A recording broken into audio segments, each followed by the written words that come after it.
and jovial, and everyone's like, We're all just warming up. We got to rev up a little. I was looking for memes. Sorry. I was looking for memes. I was doing good. Welcome, if you join us for the Wayward session 58. Whoop, whoop. Whoop, whoop. Yeah, all right. Excited. Get excited. Get pumped. All right. So 2 sessions till session 60. How does that feel? We are over the hill. We're old. Yeah, pretty soon we could just start saying back in my day. Back in my day. We did this. dragons all over the land. Yeah, flame it, where's my teeth? Which one of you youngsters sold my dungeons? That's solid. All right. Session 57, last session we played, we started off with our kind of separation here as Parduge in a city. We had a couple people go to the Scholars Fair, get connected with an individual who seemed to be like friend or foe and was a little bit odd in terms of how they presented, but a vendor, a trader, nonetheless, they sold their wares. You also obtain other magical items or crafting kind of things for your items. And then we had been warned after we perused some of the shops and the vendors in the merchant's quarter, and then headed in the direction of the foundry to gain aid from the Rudikar, specifically from Guildmaster Marvin, that there was an assassin that happens to be on, in the neighborhood, right? Marvin did not know if the assassin was like intentionally coming after you. Just, what is exactly happening? It's more or less here is the little finch that's chirping on my shoulder, and it's like words of words of words. So Marvin really is just conveying that that this individual is not someone you want to mess with, and they would be known from the Knight's Kiss. It's kind of a cohort of these humanoids this island that's far off the shores of Krikos. They are very renowned to be expert assassins, and they have tenets that they grew up with and these other things. So not someone to mess with. And they apparently, according to now what our experiences after we went to Umbrella Sweet Treats and picked up some baguettes, is that they have no care or consequence for the loss of human life. They're willing to throw a poison baguette at anybody that clearly came in. They just hoped maybe monitoring you or watching that you might be able to pick up one of them. Maybe there's more treats in the bakery that are also poisoned. So these are all things. Marvin taking care of it, right? So Marvin, now you made Marvin aware of this. Marvin is going to get on this.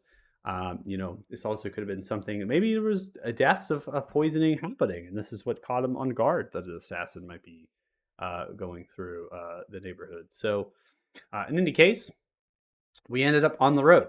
We were heading back to the direction of High Rock, to the Frosthorn Pass, because we were looking for one of the pieces of the gemstone, the essence of White Dragon. And there we found a area that we are very familiar with from these gray dwarfs that we had encountered a long, long time ago. And something very interesting had happened to them. They had met a fate of death. And inside of that frozen lake were numerous amounts of bodies, these gray dwarfs, armored and ready to fight, one of which seemed to be a little more regal than the others. And they, in particular, had things on them, one of which was the essence. Dirty Joe, you looted the rest of them. I have not actually kind of announced those items yet, and so when I'm going through the recap, I'm actually going to allow you to kind of understand the items right as you're traveling. So then you kind of have a little bit of an idea of who they might be able to go to. The coin wise,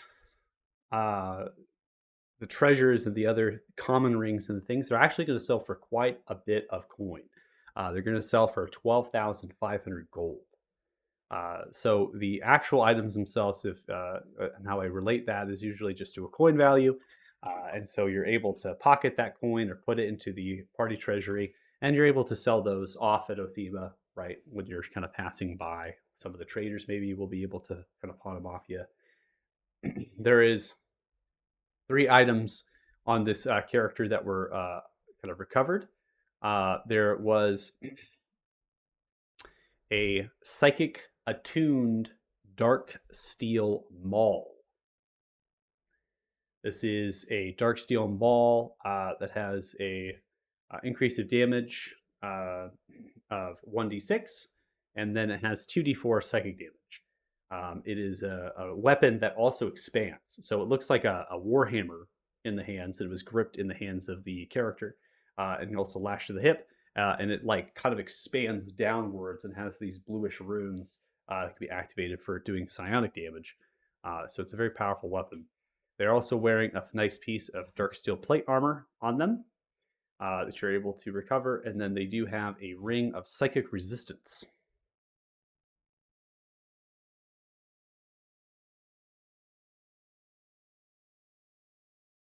Okay.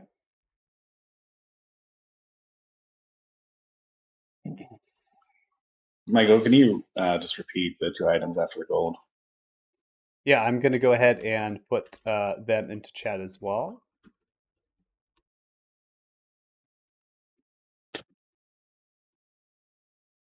Everybody else good with that distribution of coin?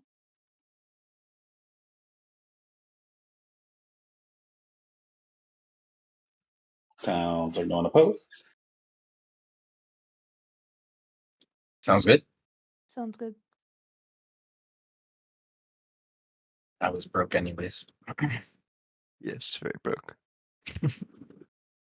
So the Ring of Psychic Resistance obviously gives psychic resistance. The Dark Steel Plate Armor is just plate armor with an 18 AC, but it gets that +1 from the Dark Steel, so it goes to 19. And then the Maul, as I said, it's going to do an additional D6, an additional 2D4. So it's 3D6 plus 2D4 is what the weapon is capable of. So it's actually quite powerful.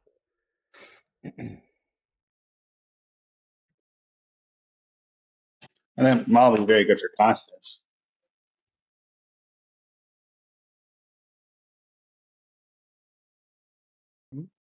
Yeah. Agreed. Okay. Vastus, I'm That's- going to go ahead and put that into your inventory. Okay. I also think Constance is the only one that can wear the armor. Yeah, I say the ring is up for grabs for anyone. I think we're gonna be battling a lot of people who deal with psychic ability. But yeah, whoever wants it, I think go with anybody. Probably one of the squishy wizards, I'm guessing. Any of y'all still have ring slots open? 1 ring slot open.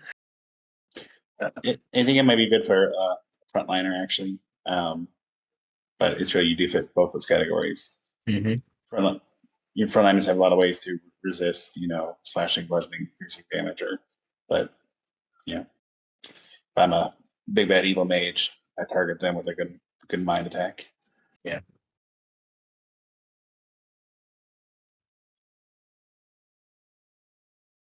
So the ball and the plate armor put into your inventory, Costas.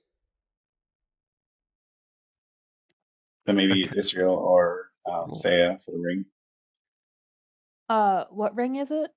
Ring of Psychic Resistance. Oh, okay. I was gonna say I have a ring of mind shielding, but that's not the same thing.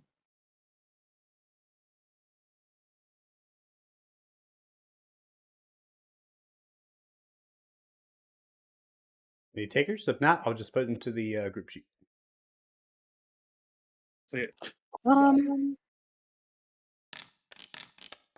Give it to Thea. If I was gonna say if Istria wants it, she could have it.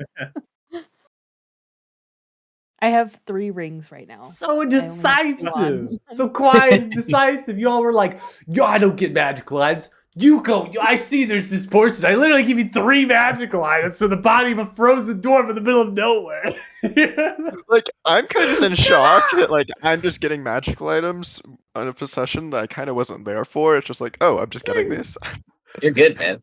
Oh, I got ice clothes. Yeah. No one has use of them. Like I said, I'll put it in the party group and then you can decide later. But this is really just like dibs. So I think Thea's taking the second ring. Both the Maul and the plate armor are going to Costas, and we evenly split the coin with 500 gold going to the publisher. I mean, I already have 2 rings on, and I Okay. kind of don't want to give up either of them. Israel? Maybe Israel Two then? rings? Take it then. Israel gets it then. Okay, I have 2 sets of magic plate armor now. I think I'm gonna end up having to keep the mithril because I'm gonna need that for stealth operations, and I'll just wear the dark steel normally. Sure. I mean, you just got to carry that extra set on you. But Oh yeah, I can carry. I'm currently carrying 3 sets of plate armor. Holy whatever makes you happy, bud. It's for every day, for his days of the week changing. Yeah, he Mhm. likes to have different colors. Although I would like to sell one of my if we're stopping by Osthema, I sell stuff anyways. If I could sell the set I crafted while we're there, that'd be great. Yeah. the ring of psychic resistance is your inventory sterile. You can equip it and effect should be applied for the resistance. And just out of character, just so you guys know, as a party, my armor class is now sitting at 15 with the changes. So I don't know if anybody's able to craft better armor for me, but I can wear light armor. You can't wear medium? Nope. Shit.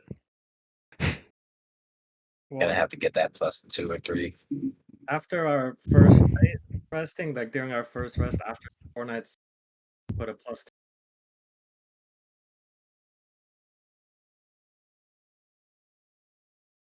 Well, I'm not saying it, like that I, have to have it or anything. I just want to let you know as the party, Mhm. Yeah, no, I just realized that my AC went down also, so. Yeah, so the ring of protections, we're going to try it out that they no longer give armor class. So we're not scaling on those. But it might end up being that we have to add it back. So again, still playing with it. Never going to make it detrimental to be a problem for you all. So we kind of go through and test it out. Yeah, I'm not complaining. Like, well, I'm just letting them know what, Yeah. because I think I have the lowest considerably in the party. Yeah, I think we all took a little debuff, but should be okay.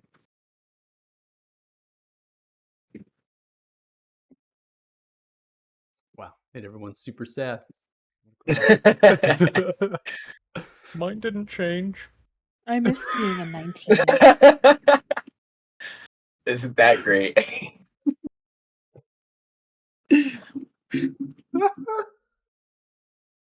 Oh, that makes my day. That's so funny. Mine didn't change. Everything's fine. Mine. Oh Got a my power gosh. up. Oh boy. Okay. Okay. So right, we're leaving the Frosthorn Pass. We have the snow that's beginning to billow around us. The sphere is what is being generated from the essence of white dragons. This is elemental power at its finest. It's harnessing the air around, pushing it past. It's actually quite comfortable to move through. The cold still is seeping, but it's not horrendous. And upon descending the Frosthorn Pass, what was a very arduous and treacherous journey uphill is now quite easy downhill. Coming to the valley, you find yourselves on the unmarked road, begins to move through, bordering the evergreen trees of the forest that comes from the southern Frosthorn. As it pushes forward into the valley down, you are quick to move a couple days hunting and some of those nights to catch some pretty good game to keep yourselves fed, melting the snow down for water, maybe even chopping some of the trees and the saplings to make lean-tos for shelter or other forms of shelter. And eventually we kind of reach the crossroads once again where the great holy city of Othema dare lie. Some of you, wanting to stop in for materials, others don't want to go into the city, perhaps. So there is a trader's district in the city, which actually is pretty helpful. You don't need to go into the walls of the city, into the drift or the military district. You actually can wrap on the road around the north side of Fort Frostbeard and then hop into the trader's district, which is a pavilion of different traders and artisan rows, and other things that are associated with that area, just because the drift can get quite clustered with people. There's not many courtyards with some of the roads. So from there, you're able to get your materials and not actually step foot into the city, really. But you're mindful to keep your heads down, right? You know there's something happening, and you don't want to be targeted by that. And so you might have your cowl put up, you might have a cloak draped over your head, might even using magic to disguise yourself while you do your shopping. A lot of these traders, they are mixed opinions. We had prior to this, we had ravens flocking overhead. We had letters being fell down. We had a major image of Damodar getting absolutely decimated. And so there's like mixed message, right? So people are a little bit confused. But one of the things that comes through on their voice, even after only a couple of days, with a lot of patrols of the Frost Guard, even through the Traders District, is that power is being asserted by the mother of Costas. They are not forcing or enslaving or not any sort of thing like that. And more or less being mindful of the people.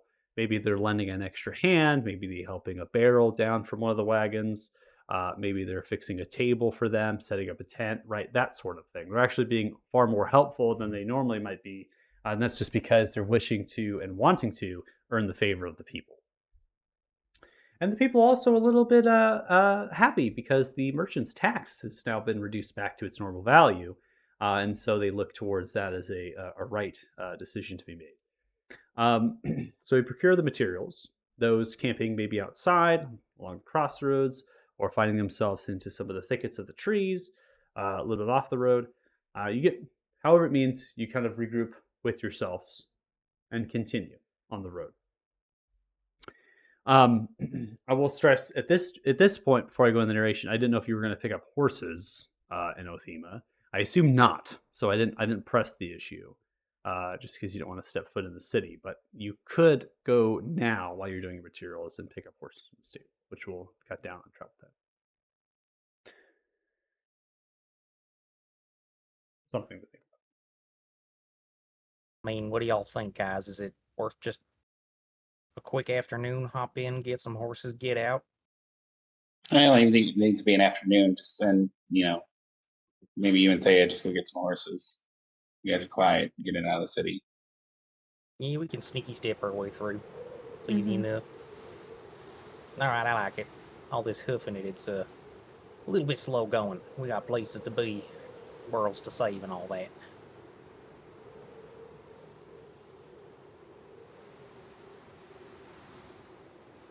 Yeah. So quickly you navigate into the city, you procure the horses, gather yourselves together with those horses.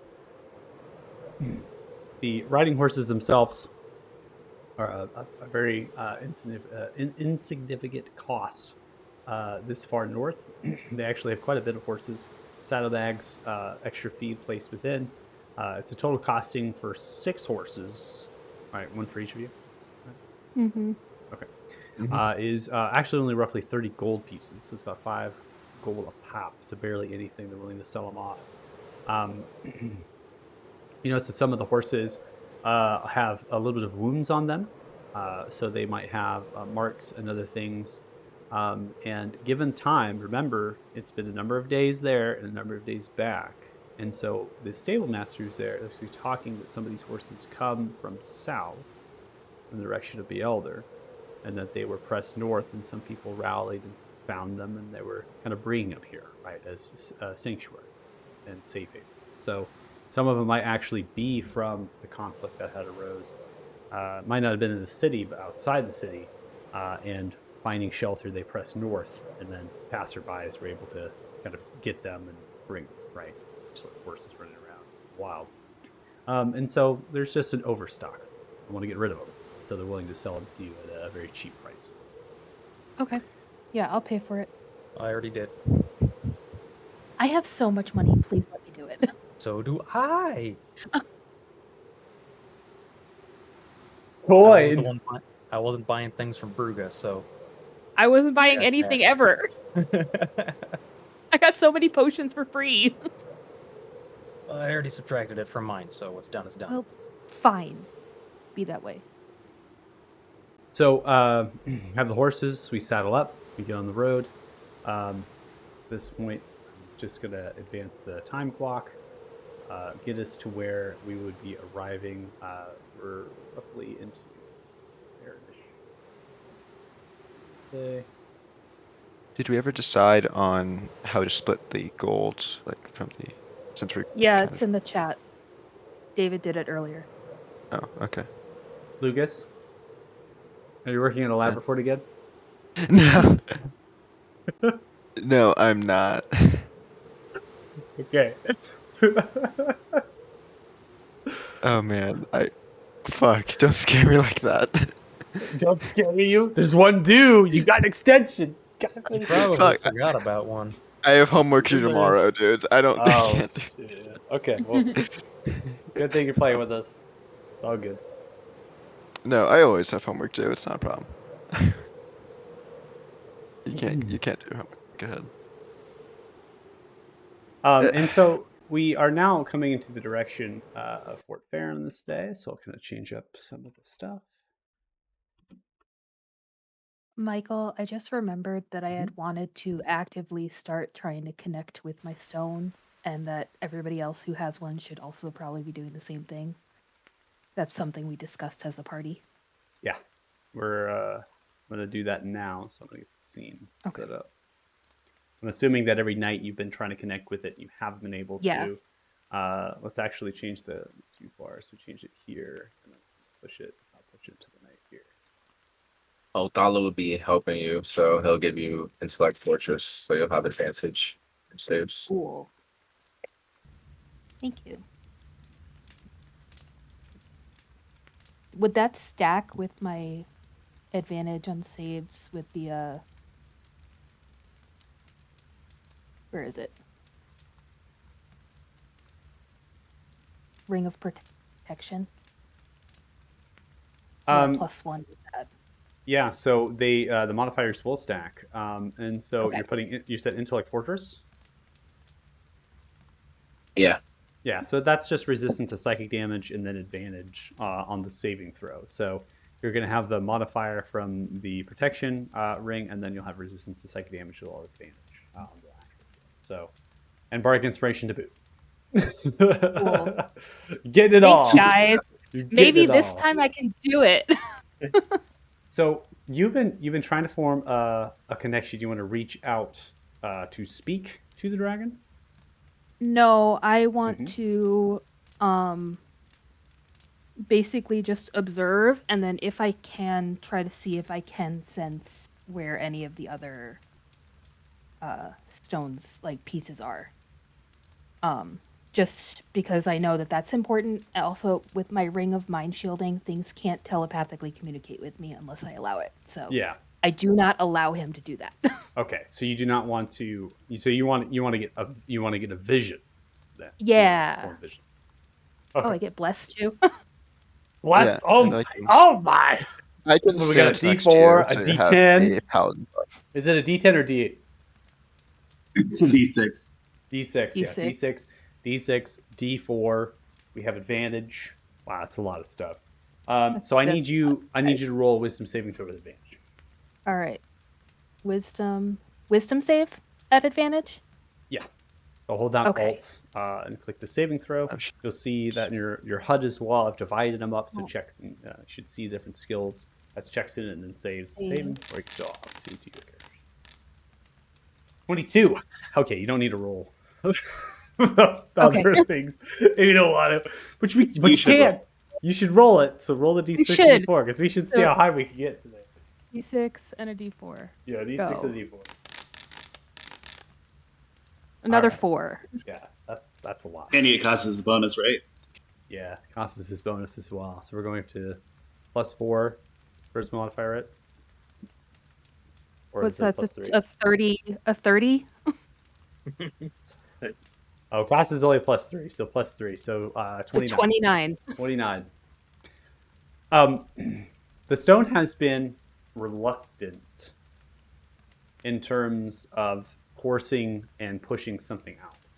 In particular, you want to form a vision, something to reveal of its past, present, gathering information about the dragons, the stones are connected to. Okay, but there is a cloud that is slightly formed over that to procure that vision. And the reason why it takes so long is that you have to go through a number of times where you're trying to pierce the veil, and eventually this is overcame. Which is why we're having a check be thrown through, and it's something you're just smashing through at this point. You're not sure if it's magic that Daminar used or if it's magic of the dragon. The dragon is very powerful, and as you're reaching through, you're forming a connection, a bridge in time. It feels you're kind of like on a place around you filled with stars and black clouds of space. There's like a bridge of this bluish energy that is extending into the great unknown and the void. And that is a calling to you to press forward with the intention of what you're attempting to do. And so, what I'm hearing from you is a vision. I'm also hearing something presently, not necessarily in the past. Is that correct?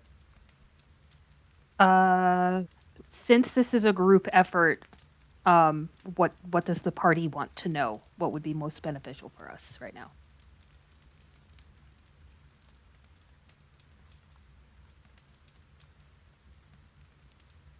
Do we want to maybe see if we can glean anything through the Red Dragon about how Damodar got control over him? I mean, yeah, that's Red Dragon. It seems like one of the tougher ones. That seems pretty good.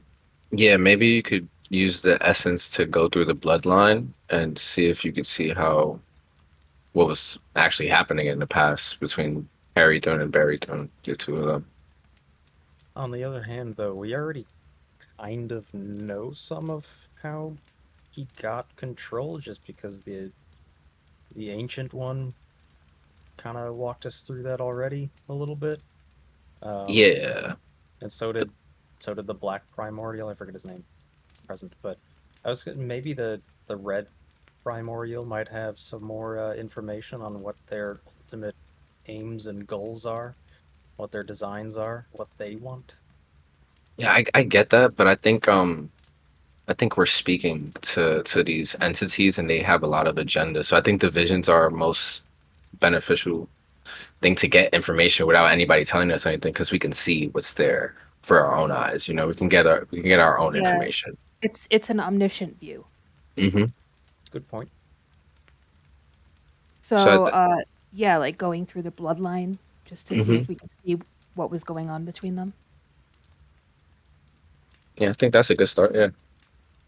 Okay, yeah. That's what I'm looking for. Okay.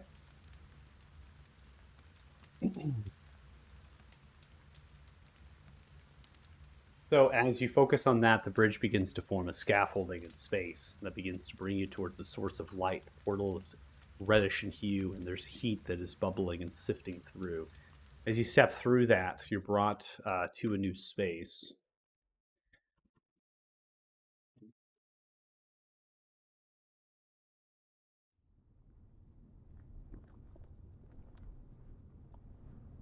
A large chamber, cavern, inside of some place with hefty volcanic activity.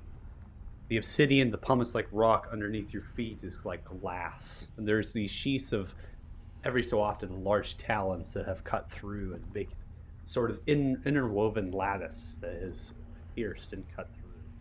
As that happens, some of them actually have seepings of heat that kind of coming through, and light is coming through perhaps. There is magma kind of underneath here. The air cavern itself is very circular. There's stalagmite pillars that extend up, very thin in the middle, and they continue to go up to a large ceiling height that's well into the darkness, even with the light from the center point, which is a hollow tunnel that extends down. And there's these great chains that suspend this almost arched rock. It's braced by the stalagmite pillars, but also suspended by those chains. Far off to the east, you can see a grand waterfall of magma that's kind of working itself down into the space between that island that's suspended and filters into a great lake, a large sea of lava that bubbles and cracks underneath where that tunnel through the actual island goes to. So you stand here and you watch and you look and you're kind of sifting from side to side, trying to see, do I see anything? Is there anything of pertinence or importance here? And you don't see any treasures. You don't see a hoard. You're sure that the stone has taken you in the direction of the dragon. You felt the connection formed to some sort of memory in the past. As you don't know when exactly that memory was formed, how old it is, but you can have that feeling that you traveled back into some place. Then, through a large sphere of grayish energy, a teleportation sphere that begins to dissolve, is Damodar. And as Damodar begins to look around, the arms are folded back. They are... Make sure I get the token here.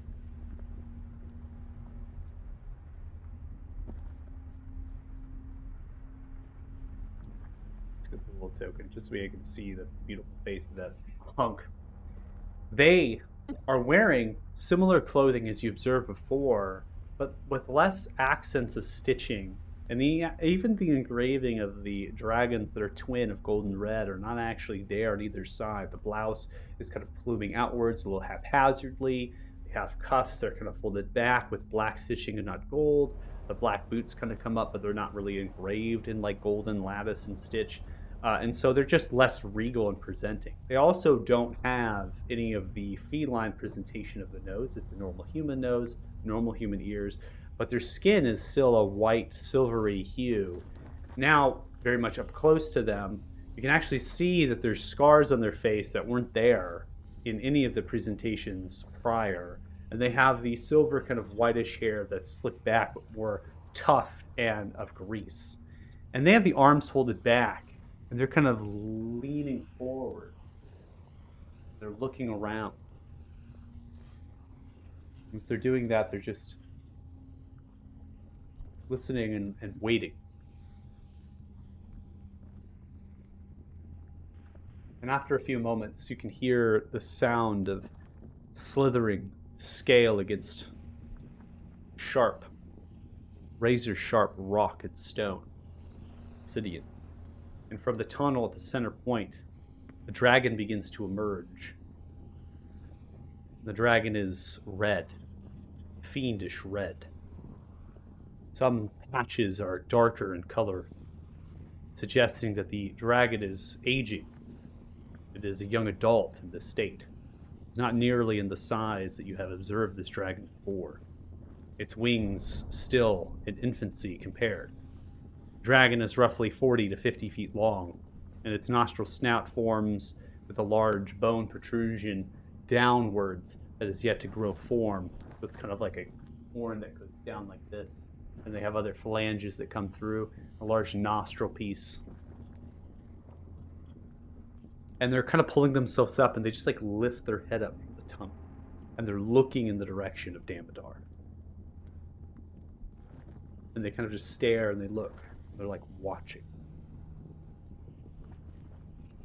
And Damodar turns in the direction of the tunnel, now that they have heard and now seen the dragon, Erithun. Erithun, I mean you no harm. My name is Damodar. You have felt me, yes?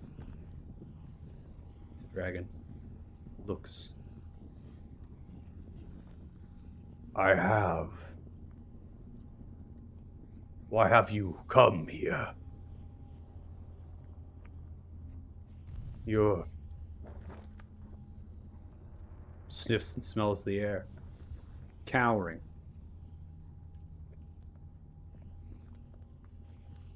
I have come here to help you.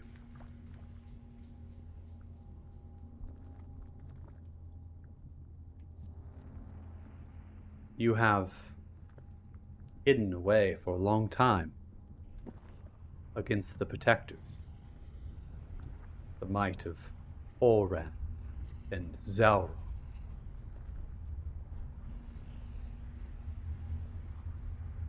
Balrog is gone. Been gone for a long time. And Horan, well, that's why I'm here. The Zerathun pulls their neck up, laying their head down onto the last floor. The jaw right next to you, a breath of heat forms and just billows.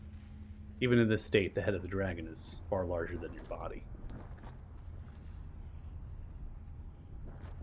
Yamidar stares at the dragon as they almost stare at you. Their eyes do not see you.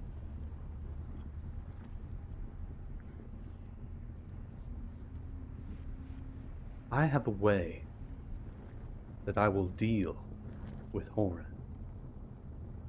They will be removed. Nigh, they will be put to better purpose. And when the time is right, I know there will be those that will vanquish them. And they will be removed completely. How does this sound?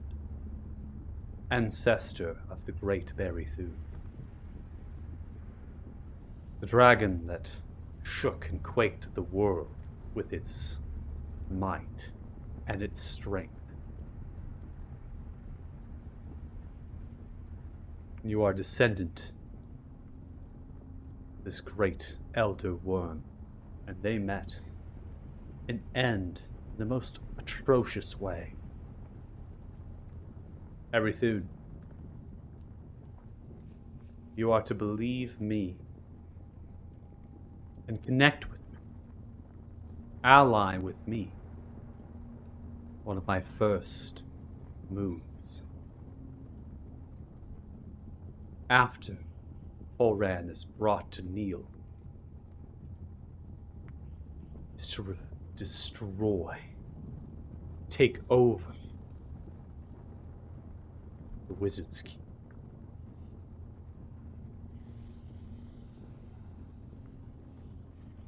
Place that holds all of those knights and the descendants of the wizards of old, studies that have lingered in their lore rooms. They live, they exist in the lair of your ancestor. Sacrilege. It's blasphemy.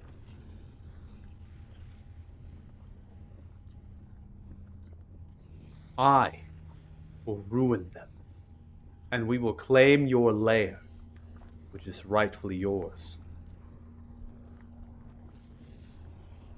But to do that, I must get something. And I do not have it yet. But I will. The powers that I already have show me this.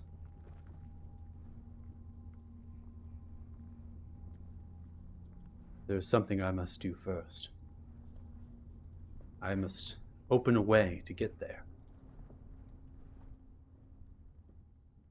Power which is still beyond my capability.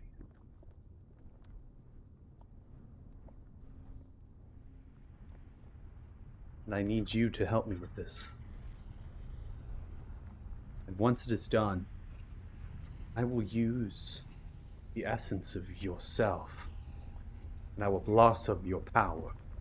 I will grow you. So in the many years to come, you will be ready.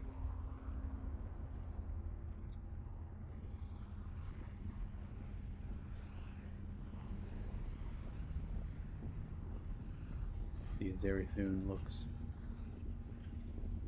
What of my wrong?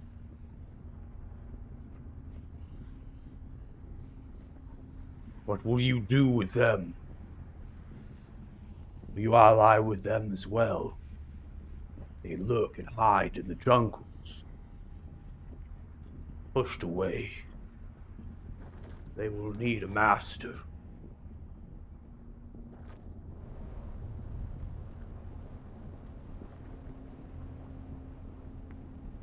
Of course, we will ally with them. They will be allies. They will be equals to me.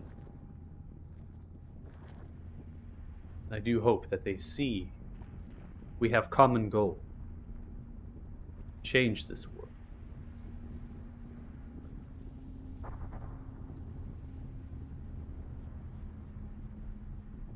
or after the Wizard's Keep is brought to ruin.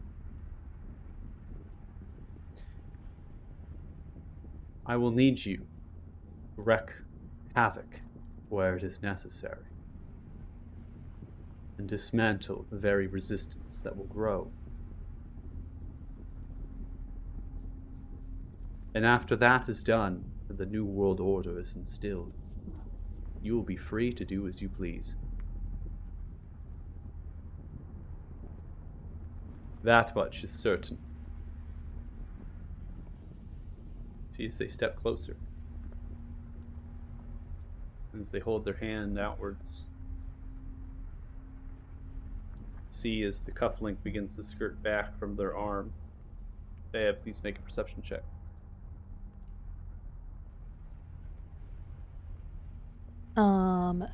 Do I get my advantage because I'm not moving? Sure.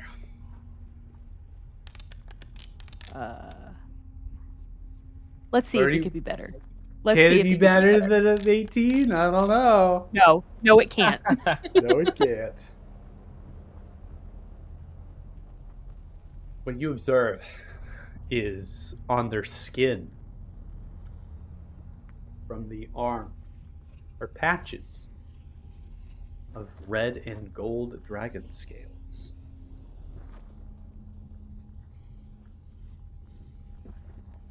Cufflink then falls forward as they push their arm in the direction of the nostril of the dragon. They just hold their hand outward, close their eyes, forming a connection, a bond.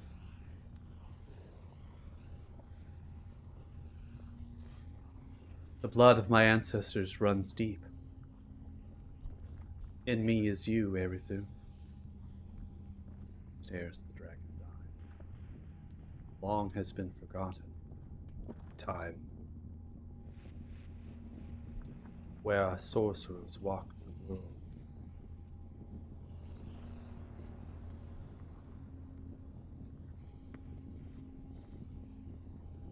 Walks, then steps back. A time will come again. Everything now begins to move their entire body out of the tunnel, grasping over it. Lower their head downwards as if to not kneel, but just to bow. Curtsy as they follow through, standing tall, behind quarters.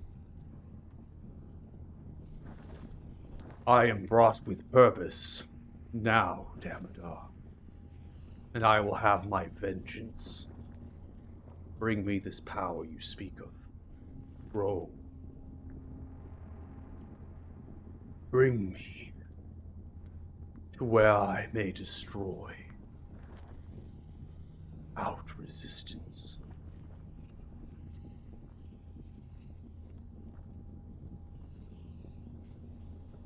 As that happens, the echoes portal behind you begin to pull you back. You're kind of sucked backward. You kind of go with it freely, knowing there's really no inevitable here. And as you're kind of going through, the last moment you see is Damodar teleporting out the cavern, leaving you alone for that brief moment. Then back into the void of space. And from there begins to disintegrate, break apart. And you were right back in the camp with your party.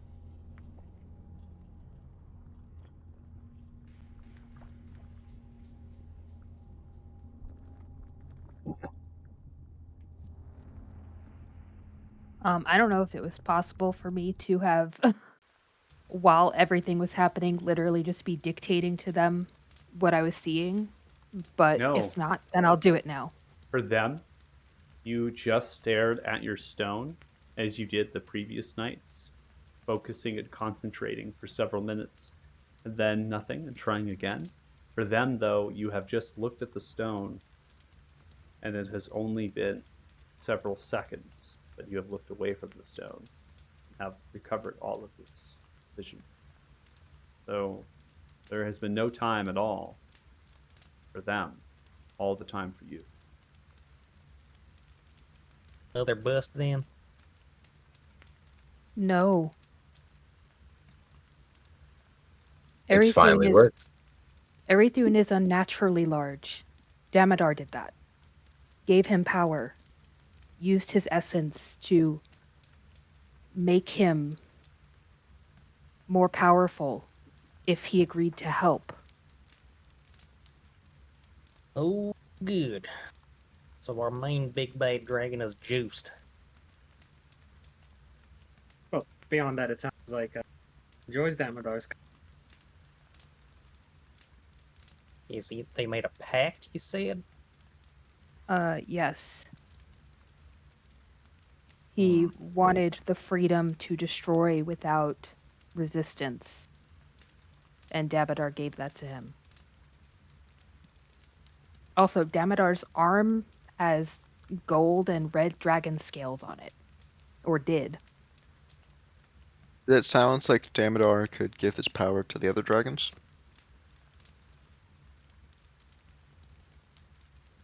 I don't know, they were forming a bond. He touched his nose and said that his bloodline was also strong. Wait, so they related? Mhm. Uh, Do you Othala? know of anything that can do this, Othala? Otala's just gonna think about his dragon mark in a sense, how his family is sort of connected to dragons, and how he knows about draconic sorcerers and how they can share bloods of dragons. Would Otala know anything more about that besides them two? More than welcome to make an Arcana check. Okay. Magic of Dragon. If I add to the fact that Damodar said that sorcerers once walked that could do what he could do, would that help Othala in making that check? Give him a little Sure. nugget. Yeah, I mean, if you want to add and help, that's fine. Giving the Yeah. information together, that's cool. I'll take it. Does that sound like the draconic sorcerers from the Town of Thundering? Make a history check.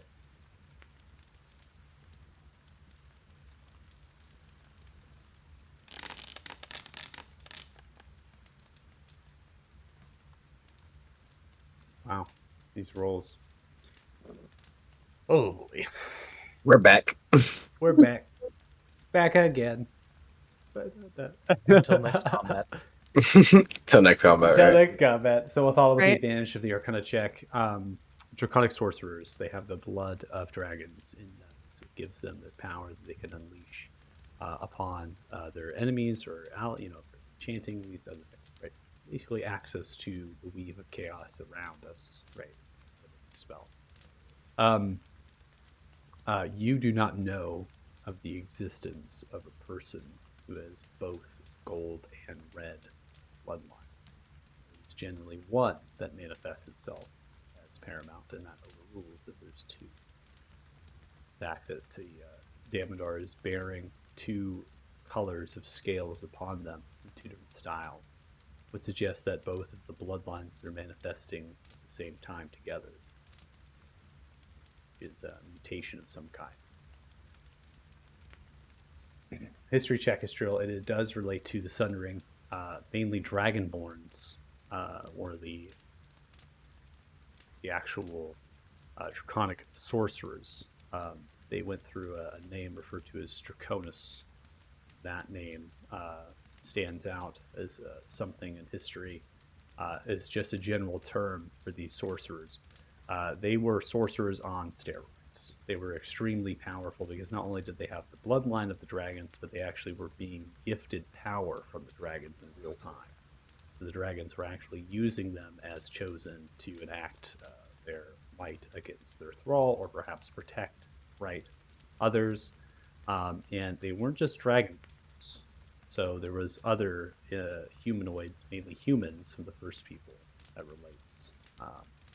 Or gnomes and halflings of the Fae, folk that exist in the forests of Arthuria. And so these are individuals that might have been tried and true adventurers, striding themselves up into the mountainside, maybe battling some of the thrall, or perhaps giving themselves over in service to the dragon, and they won the favor, and they were over time brought with their descendants to have one of the company. Does Damodar ring the bell for this? I mean, it's possible. So history tells that it is possible for one to also have blood as well as be gifted, and so there could be something like that happening here.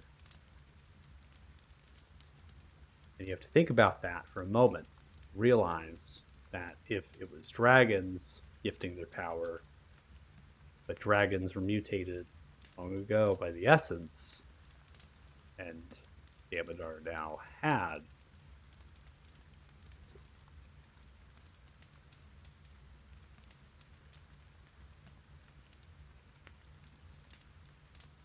Or the pieces of the puzzle coming together. It's the information you both can figure out on your history checks and your intelligence flat out. And your arcana as well, getting the advantage. You're at the campfire. We're now in the temperate, rainy region of the northern Gorn Valley. Season-wise, again, we're in the winter. So the snow level, you've just kind of moved past it. You have a small wood nearby. You found a nice little piece next to a tiny little meadow to set up your camp. Just taking the time here to create the fire, catch some game in the small wood. Dirty Joe, I know you love it so well. Try to see if there's a hag or two in here. Nothing like that. So, yeah, you're just kind of sitting here at the fire. You have your tents pitched, shelters ready to go. Your horses fed and groomed for the night. More than welcome to share this information with each other. Well, it looks like he might be a rarity, as far as my knowledge goes. I don't know anyone who has two different draconic bloodlines running through their blood, and could be a genetic mutation. Could be he was just a unique one. Well, after sharing the musings on, if he turns out to be similar to the Draconic and accepted a gift from the dragons, that would also mean probably inherited their essences, correct? We all know the relationship between the elementals, the dragons. If that stands to reason. Well, the essence of dragons, in some ways, bind dragons. Maybe by collecting more of these stones, we can use the stones on Damodar.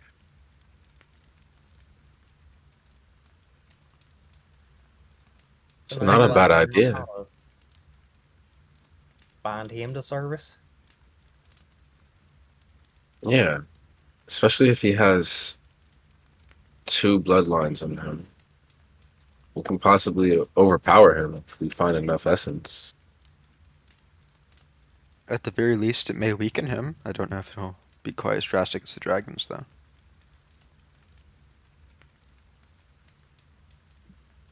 though. I mean, it's a shot in the dark. Definitely not something I'd be willing to gamble our whole strategy on, unconfirmed. Now, this is a horribly invasive and or demeaning and or dangerous suggestion I'm about to pitch right now, but Athala, you have some dragon ancestry, as we have discussed previously. Would you be willing to try and let us bind you with an essence? Or at least I'm not against the experiment. It's oddly amusing. Sure, why not? I mean, I have no idea how we'd even do that. What Limit kind of ourselves to ancestry just- do you have with Allah? I don't have really draconic blood in me. It's more of mark, or since where I come from, there are certain families that have these marks from dragons that are from there. Um, but I guess it's worth a shot. It's not nothing. Plus, I am more or less more binded to the essence now that I have all 4 pieces. That might help. Would it work if you tried to do it to yourself? I was thinking that, but if it doesn't, maybe I don't know if anyone else can use the other essences if you're not, you know, I mean, I the do have possessor. mine, but also the power that's behind mine in particular is a complete prick who seems to enjoy hurting people. I don't know if I could even control this thing. It might just eat you or something. I am always down for dangerous experiments. Last time you did a dangerous experiment, you almost disintegrated yourself. Exactly. Okay. Emphasis on almost. I've survived. Look at this positively. Unfortunately, you're not the one in the firing line this time. Yeah, I know. I'm just saying that if he wants me to help in any way. I think it would probably experiment be best served. Fleetstone attempt this. Yeah. Plus, well, I mean, it's a whole nother wrench we're throwing in things if you try to use a stone where the dragon's still alive and might, I don't know, best case, snoop on what we're doing, worst case, maybe try to get inside your brain and take over or something. The other question is, Mark is from another world, and so we don't know how the binding of the prime element reacts. It works on the dragons of this plane. You're cutting out real bad. Sorry. Better? Yeah. How much? What was the last thing picked up? I heard I think we got the binding, general, yeah. binding to a plane. It was almost like every third word, fourth word Oh, was cut out. So we Basically, kinda- she just I understood the general message. yeah, she's making the general message that does the prime elemental's power of or using the essence to bind dragons of this plane work on someone who has the power of dragons another? You're cutting out again. A little bit. Not as much. We got it, though. we got it. Yeah, that's what I was also saying. It might not work, but also we are given these essence as well. We are the holders, so we haven't tried it against each other. We might have a power against, if other chosen. Just maybe we haven't tested it yet. Should we maybe wait to, well, thing is that if we want to wait until we have a stone with a dead dragon and or a at least friendly dragon, then we only have 2 stones that fill that criteria. One of them is the one you yourself hold, Othala, and then we have the black one, and as Joe said, the black one's elemental isn't very cooperative. Well, you want me to give it a shot on What do you you? have against black ones, Cassis?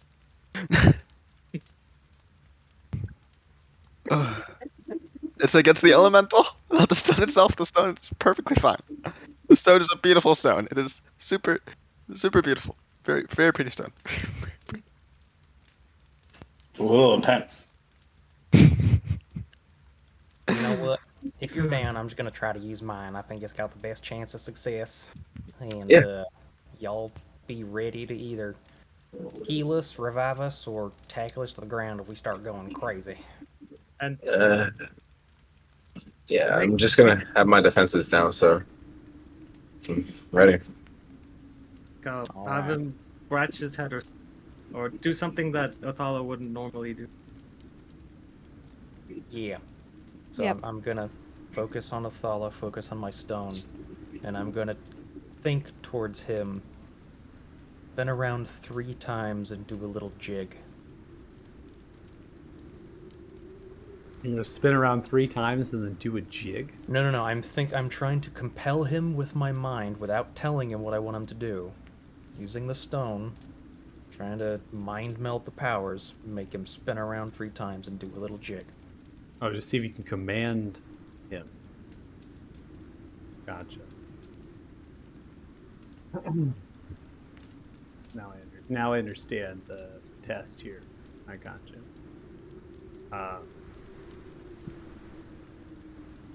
Okay. Go ahead and make an intelligence save. I'll fail. No. I'll choose not to you. fail. Oh. Joe. See how many luckies I have to burn to not get zapped right now. Ooh, not gonna do that one. I may be standing somewhat close. I'll take it. 8. 18? That's better. You gonna go with 18? Are you sure? Oh, don't do that. That's so mean. Jeez. When the DM asks, "Are you sure?" Please don't kill me again. Oh. I feel like a lower one is worse in this case, so I'm gonna go with the 18. Alright, gonna go with the 18. Alright. So you focus on the stone and you begin to process your mind into it and focusing a command word, powering that through focal point into the stone, pulling upon the well of yourself, power of the highest is within you, channeling that through the stone, that's your command.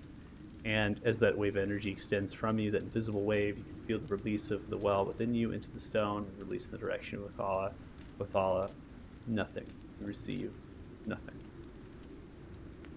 No command to jig or spin around.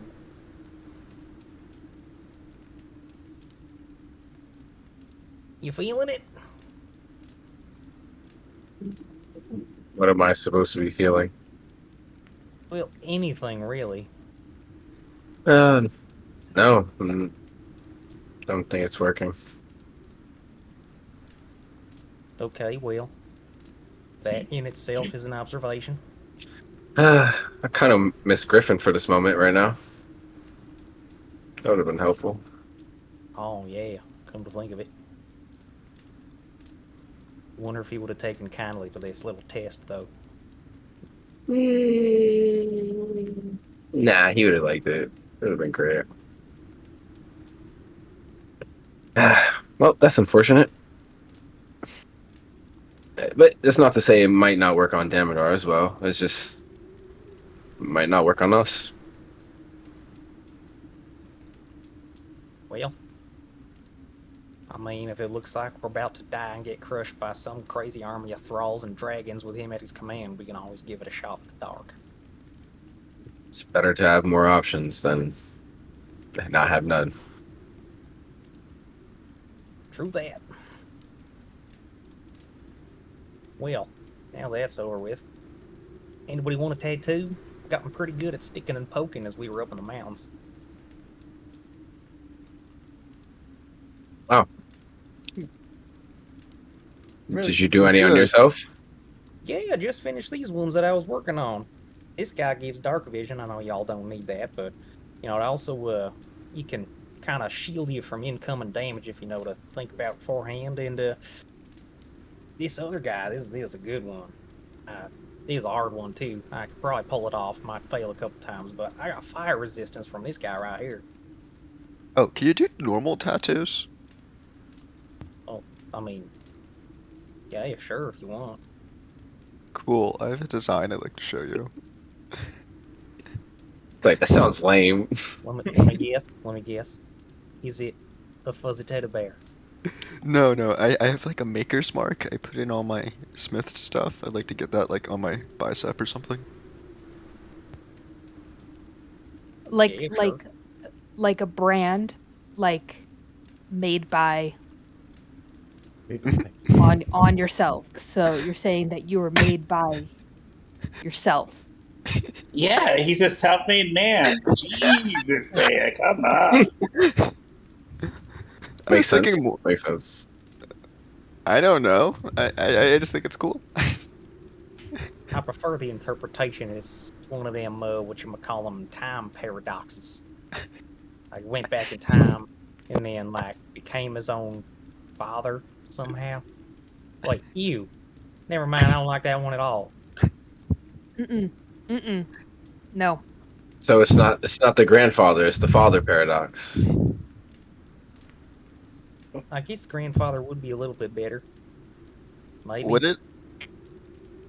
One more extension. Oh. Of I think it'd be I mean,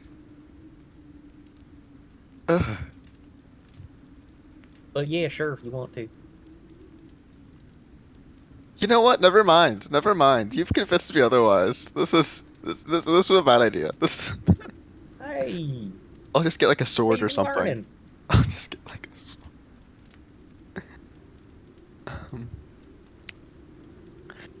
On the other hand, should I try communicating with mine, and then I'm just gonna hold up my silver gemstone? I mean, might not be a yes. bad idea to see what they're up to. Cool. Time to go play therapist. No, Boy. don't talk to him. Please don't. Okay, fine. You got it, buddy. I So feel bad for him. I think I left the moment I said time to go play therapist. I think That poor dragon just being assaulted from all Man, sides. I feel so bad for Belzar. It's so sad.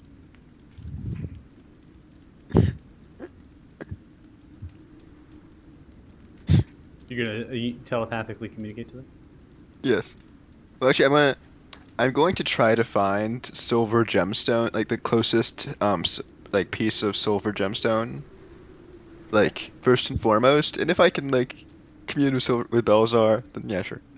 Sure. So with Thea, right, you try to focus on peace location. You didn't through the travel, so I didn't have anything to give you. In the same regard, you sent out kind of a ping here, make a wisdom save. Constance. Wisdom save. Okay.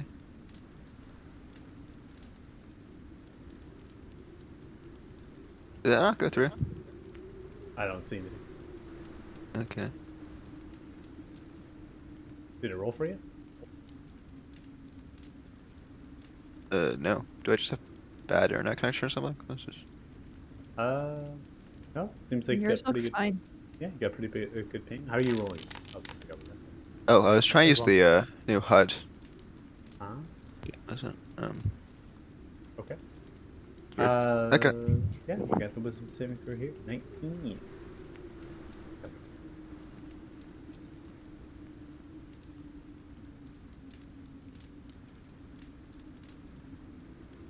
So as you focus yourself without your orb protection,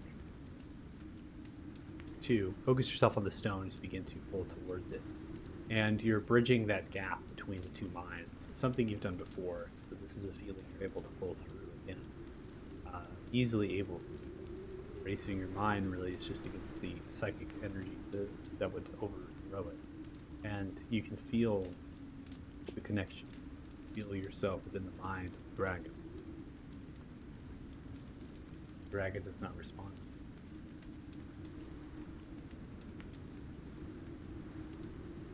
Hi. What do you want? Nothing in particular right now. Maybe a cool sword. Do you have a cool sword?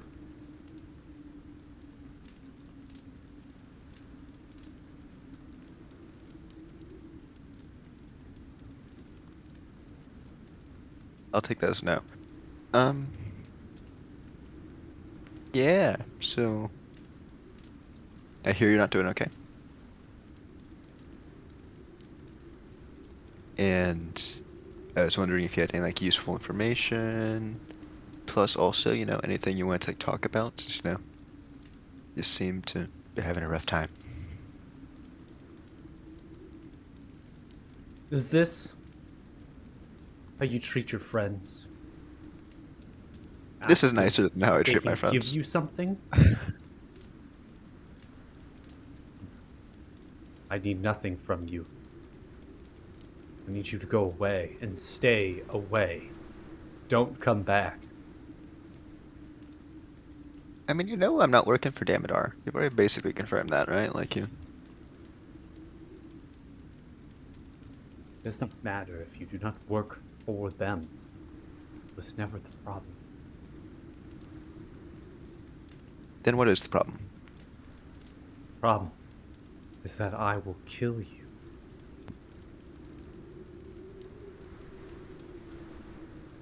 And I That don't want really to kill anyone. Isn't.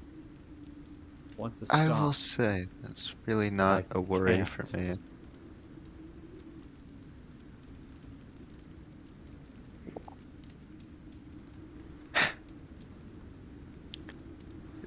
The fastest way right now that you can stop killing people is to help me help you. Help you? You want me to help you? Don't even need to help me, just I mean actually yes, helping me would be Make great. persuasion a disadvantage. God damn it. Cost us the least persuasive person on earth. In control. Fuck. 7. So, as you attempt your best, lie to everything that has happened. I will not help you. Not now, and not ever. You will leave me alone. You will find sanctuary. Please.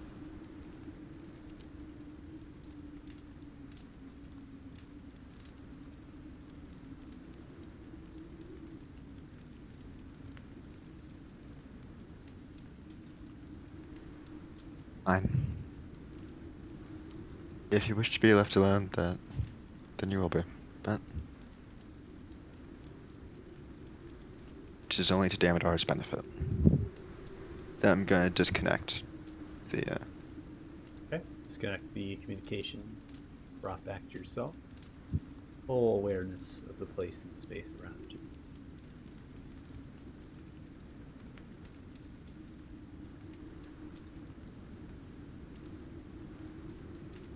Othello then pulls out the dwarven head from the bag.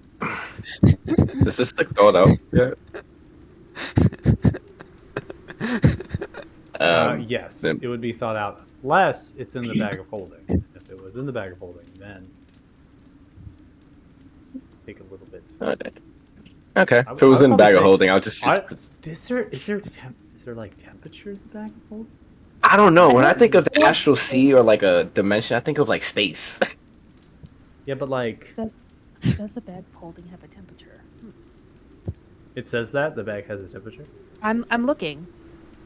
I don't think it says that. It says like a comfortable environment. Like it has like ruling where it says like it's not like gonna destroy the items in there if they're perishable or whatever. So I'll probably say that it was melting inside of the bag of holding, and so now it's thawed. Okay. But there's no oxygen in the space, so no Yeah, no decomposition unless you're opening the bag and allowing oxygen in. allowing it. Nice. It doesn't stink. All right. I have a couple questions I'd like to ask if anybody else would like to pop anything in. I only have like 2 or 3. Just want to know what happened over there and how they had this stone. Ooh, you're doing your minor raising the dead thing again. It's not raising the dead. It's speaking them. Yeah, excuse me, I still find it kind of creepy. I'm gonna go stand over here for a while. You know, Joe, I might take you up on that tattoo off. I'll talk that over with you. Oh, yeah, absolutely. You're missing out. I have a question, Athala, before you do that. Mhm. When you try to talk to it, it's going to be able to understand you and you it, because last time we heard those things speak, it was in Undercommon. Yeah, that's why I wanted to wait for a few days while I worked on this new device, and then I'll pull down the glasses from my forehead and put them down. You These, look very distinguished, but how does that help? you can speak any language to me, and I'll understand you with these. All right, I'm going to speak to him in Undercommon. You really think this is going to work? Yeah. Oh, okay. So I'll go over here. You don't need a translator. Awesome. Is everyone abandoning me? Apparently. Well, I'm by the fire, so sucks to be yeah, so I'll just place the head on a little rock. Sit down. We'll meditate and then cast Speak with Dead.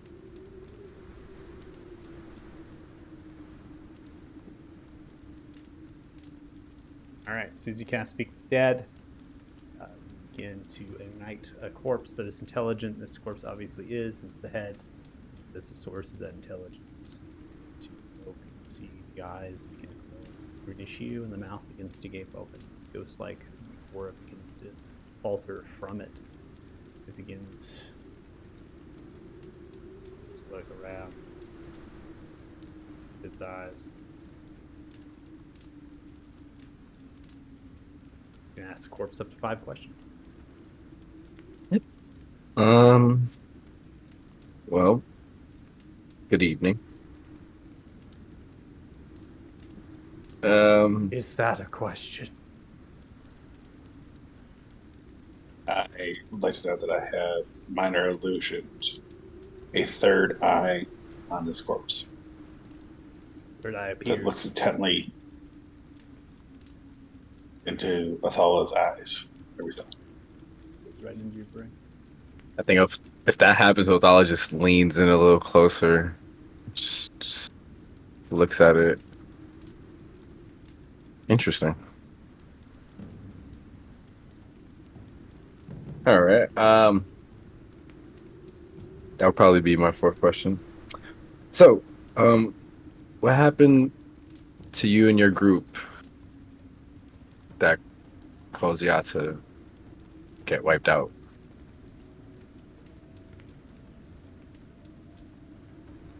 Killed. Betrayers.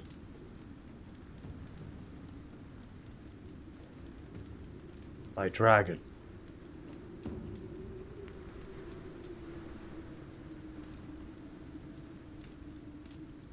We are betrayers of Jolinja, my family, Stone Fist, betrayers of Dabadar.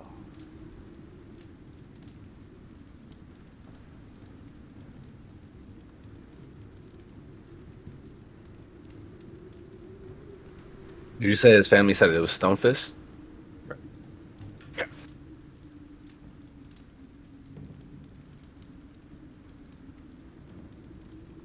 Okay.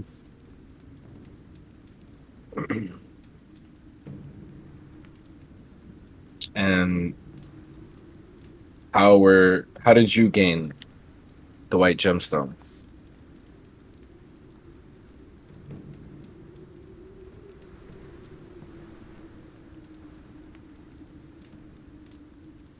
Gift from victory. War. The dark abyss.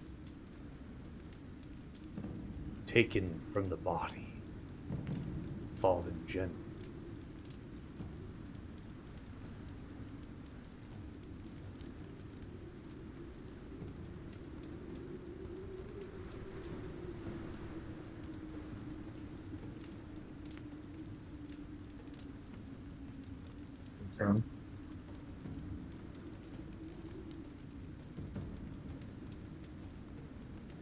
Hmm. And why were you marked as a traitor on that day?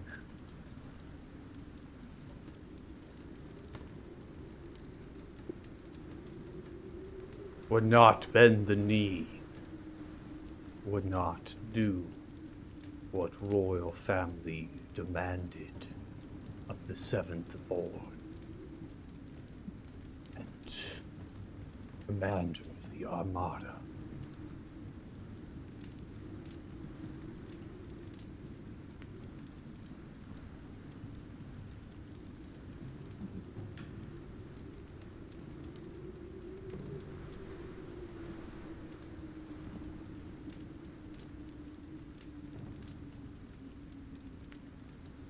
Hmm.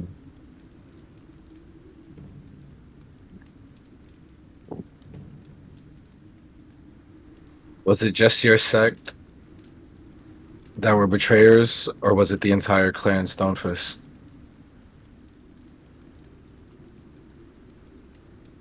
Just us. A patrol. A small regiment. Sent.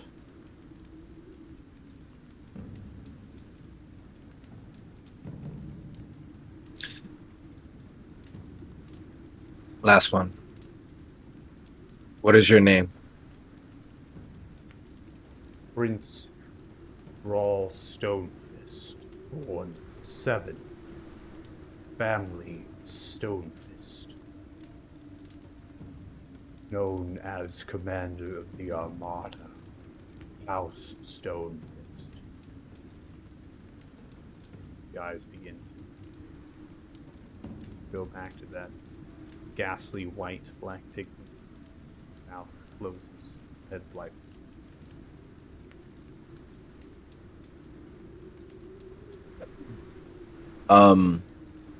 Could you please write that name in the chat? So when that happens, Othala will take the head, wrap it in cloth, and he'll go by a tree and he'll start burying the head, and he'll make sort of a little gravestone, write the prince's name, Stonefist, on it. Oh, you're not gonna skewer and shish kebab it? Roast it over the fire? Waste of good protein, that. But you worry about me speaking to them. That was out of character, specifically. Joe would not have suggested that.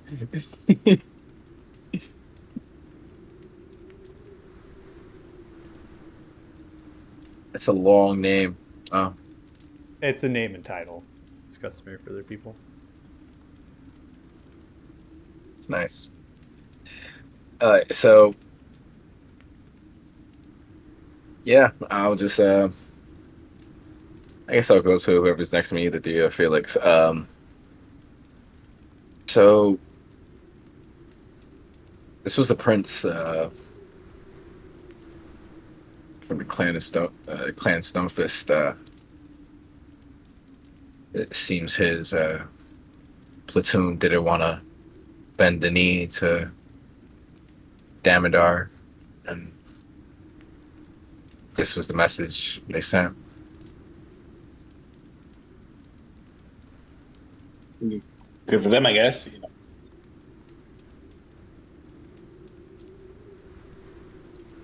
Bad for the prince. Yeah. Really sucks.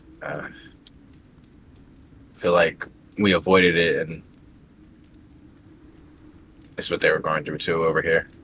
Seems a lot of the clans going through a lot.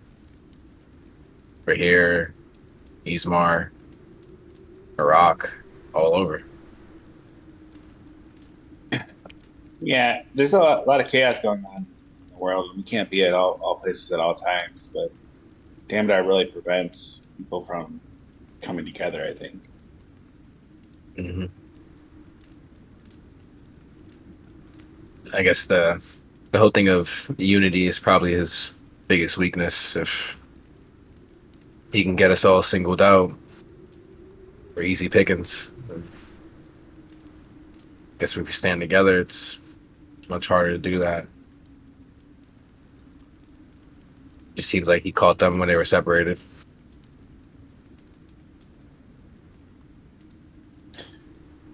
when people are together, they can be dangerous. I mean, you know, we each have our talents, but look at what we're able to accomplish together.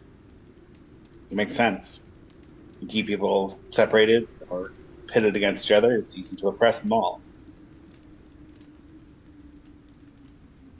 That is true. He's been playing this game for a long time, so he's had his pieces around. He's able to work his angles.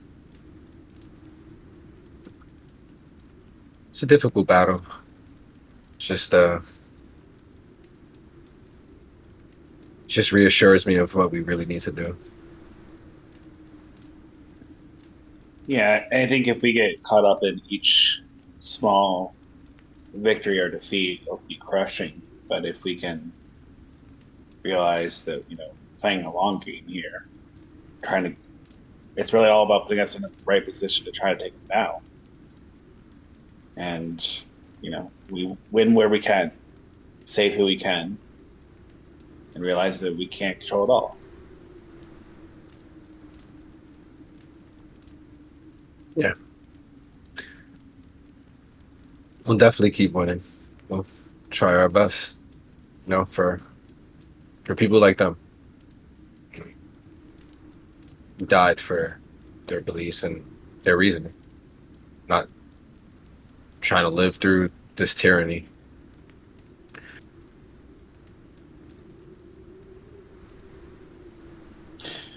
Hey, I thought. Yeah. I'm not sure if you saw or not. I just want to know, make sure you know where I stand in case the situation happens. I'm not cool with what your friend Regmore did. Mm-hmm. In no uncertain terms, I let him know that if he compromises the party again, I'm going to kill him. And I just want to let you know where I stand. Othello will just look down at Felix, place a hand on his shoulder. I know. I heard it. And I respect it. Respect your decision. I respect what you said because it sort of resonates with me. I don't want anything to happen to this group. Yeah, sort of. He's accepted me when I didn't have a real place to call home or know anything, honestly. So this group holds a very special place in my heart. So I appreciate that you care enough to be willing to go out of your way and put yourself through such hardships, even if it would be negative towards everybody else and everybody else would resent you for it. It just shows how much you care. And I appreciate that. So. I mean, I know I joke around a lot, but the people here are important to me. Even Costas. Yeah, he's a knucklehead, but Yeah, he's like 4 times my height. I kind of look at him as like a little brother that I have to take care of. So yeah, we really do have to take care of them, huh? and we take care of each other, right? I mean, I don't want to be like at the front line. Big old dragons are swinging their claws and whatnot around. That's where throw a big dum dum up there. I mean, brave hero and champion, Baylor. Mm-hmm. Mm-hmm. Yeah, I know what you mean. Well, I think that's enough information gathering and speaking to the dead and whatnot for tonight. Drink. Always. Nice.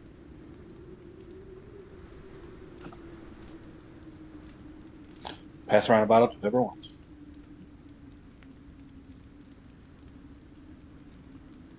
Sounds good. I'll pour me a cup, pour Felix a cup, and just sit by the fire and drink. So with that, is there anything that anybody else wishes to do at the end of the night? Obviously, some of you are crafting, so this is still the fourth. This is the fourth one, right? So we're probably still crafting or doing other things as well before you rest. But is there any other connection with stone you wish to do, or any other conversation which we have?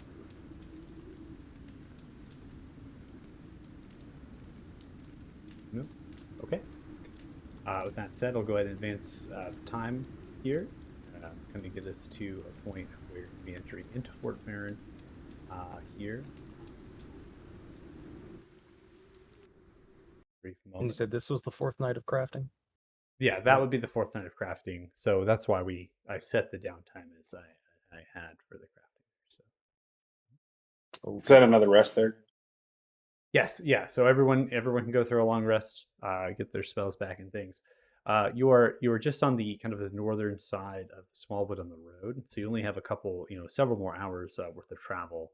But choosing to not push ahead, get the crafts out as well, and just have that moment. If you're working on that stone, you wanted to continue to work on it probably before you actually got to a settlement, another place of residency, perhaps, or maybe just of alone time, because what you're about ready to come into at Fort Farron is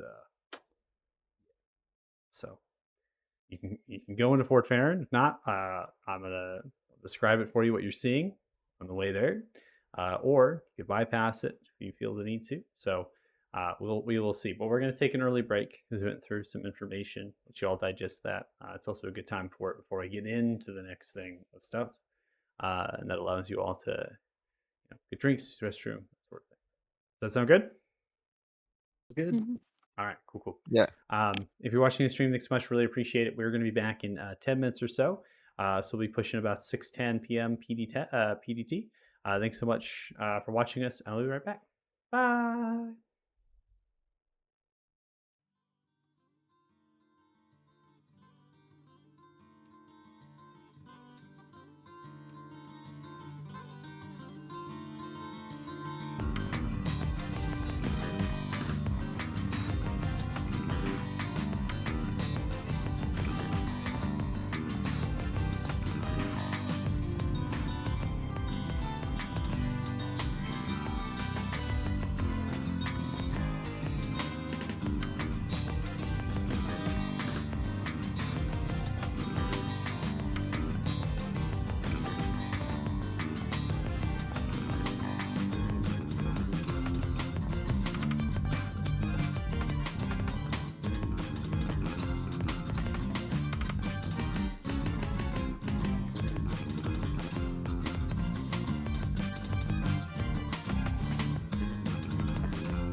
All right, welcome back. Thanks so much. So as we get back into it, we are outside the morning of saddling up our horses, getting ourselves on the road. And as we're doing that, we're also getting a little bit of clearing of the rain. And so we actually are now able to see a little bit of what lies in store for us, Fort Farron. You see that there is no attack, there's no smoke being raised from the fort. Let your terrors and horrors fill you. What you see observed, though, is a large commotion of people that are actually gathering themselves inside of the town. That is beginning to spill out even on the northern side. There are pavilions of tents that are taking farmland and nest knolls of hills where there are carts and caravans beginning to form around them and loose leaf. There are people that are kind of forming their own roads in between that town, the town of Fort Farron, and those pavilions, those campsites. And then the actual gates themselves of the fort are opened. You can see inside now this distance, only like a couple miles right now on your horseback of the cobbled road. And then there's tents lingering over by small timber in the company. And so a lot of this stuff is just spilling out. Refugees. Many of them have different colorings with their tents, striped two tones. They might have also house sigils upon them. Nobility, baby, from the older survivors, refugees of the city. And so they're all just kind of filtering in various places. There are soldiers upon the loose bricked wall, right? And you can see them as they're kind of moving about every so often in shadows, but the majority of them are actually on the ground. You can see that by the gate. There are a handful of soldiers, and they're kind of working through a few people, and this is not dissimilar from that of Othema. It's just giving you the landscape, right? Refugees of what had happened. It's up to you if you want to get involved with that. Even if you're stopping in, right, you'll have to kind of be around that. And I, want to let you all have that decision, so I'm not going to throw you into this place and just say that you're seeing this and allow you to now make your own decisions and how you wish to traverse. Oh well, I guess we're gonna keep heading to Ismar. So it's true. Just focus on our familiars in Yeah. the city, and Quick look. well, I'll have Heavy look through the city for a few hours. By the time we get through the mountains or whenever we set up camp, I'll bring him back, see what he's uncovered, heard. All right, Heavy. Kestrel just like sit atop like the roof of the inn. If there's anything interesting. Okay, you're saying Kestrel over to the rooftop of the tavern, the inn, and then where are you sitting Heavy? I'm gonna have Heavy be like a little raccoon in Fort Farron, like scurry through the alleys, fly around, jump to roof, just here, skulk around. Yeah, Whatever he can find. Oh, what the fuck is that? Shoot it! Operation Basically. Trash Panda. Trash Panda. Yeah. Nice. Okay. All right, I'll take it. Anything else? Heads up. Heads up. Okay. So you're wanting to bypass the fort completely, and you're going to get on the road heading east. Are you going to be heading towards the pass, or are you going to be ditching the horses and trying to get to the mountains on yourself? I think we were discussing like following the road for the most part, but getting close to the fort on the other side. We're gonna try to cut through the mountains where we can, just bypass it, keep heading on in to Ismar, if we're able to find a route. Okay.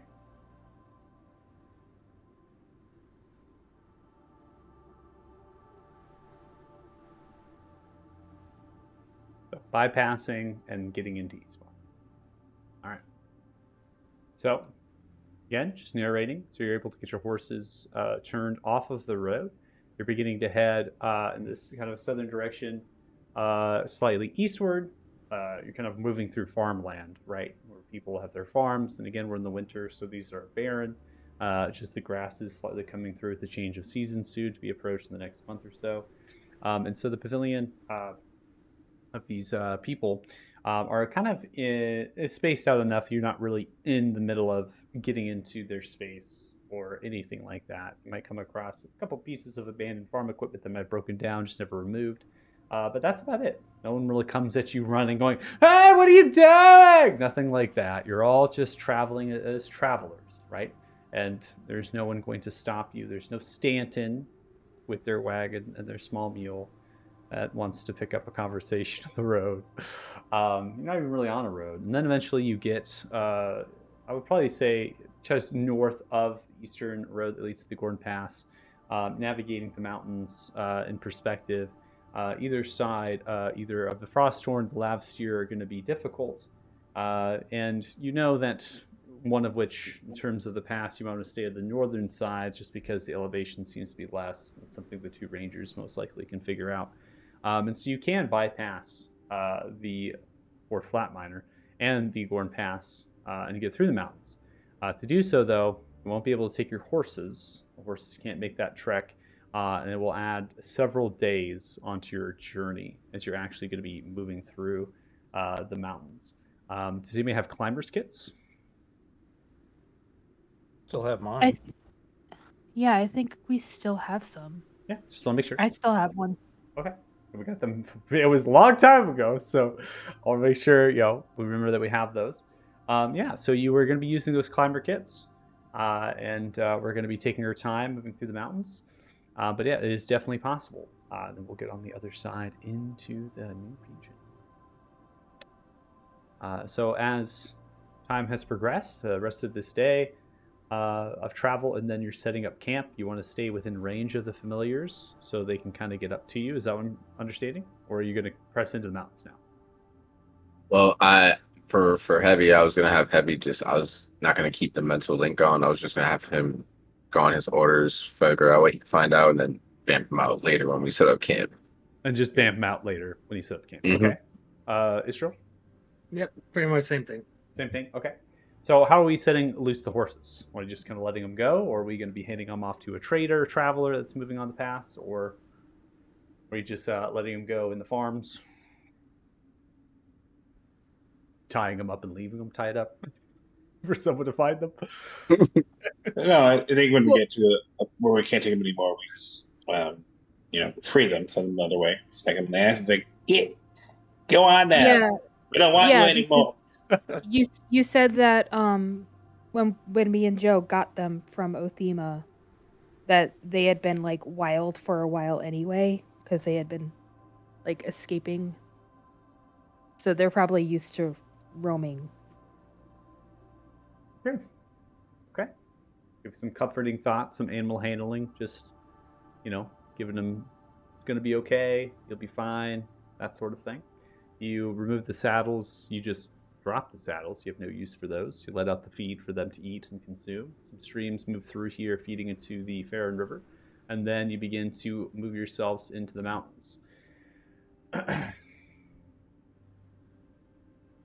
Go on then, Bill. Mines are no place for a pony.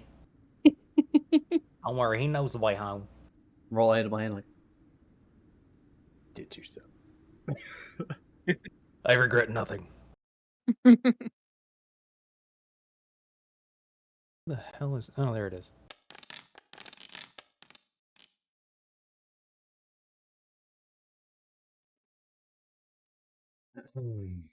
Okay, so you're able to pet them, give them comfort. You see them neigh at you, and they give you a little nuzzle of the snout, and then it kind of assures you that they're comforted. They kind of take up lead of the pack, the herd of horses that have now formed, and then they begin to trot off, going to their direction of choice, which is away from these mountains. They're also a little bit skittish and scared of these mountains. They continue to head west. That's like an extra 5,000 experience for saving those horses, right? Yeah. Level up. Level up. Yeah. Mm. Mm. Not quite there yet. I don't think. We're getting there. Kill some stuff, guys.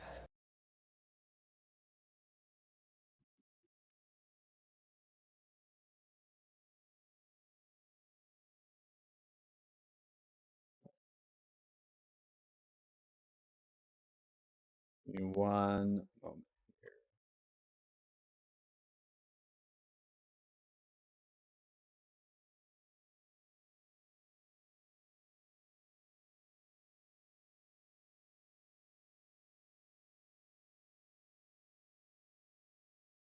All right, there we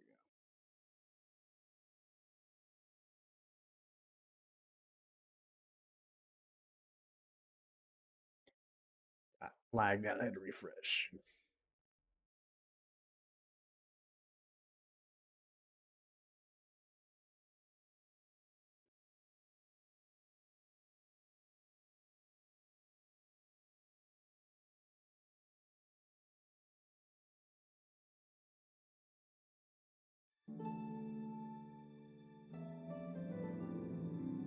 Well, that's not the one. Whoa. That was a little much. The It's very There we go. relaxing. Yeah, it was very relaxing. I wasn't one that said that mood. Oof, wouldn't want that.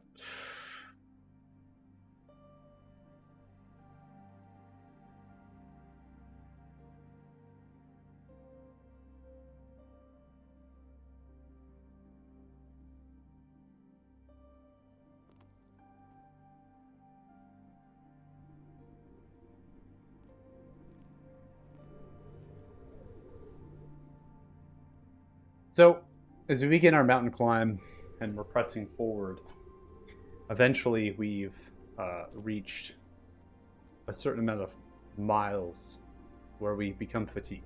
We can't travel as a normal pace, in any sense of the word. We are off road. Not only are we off road, but we are in a very treacherous and mountainous area.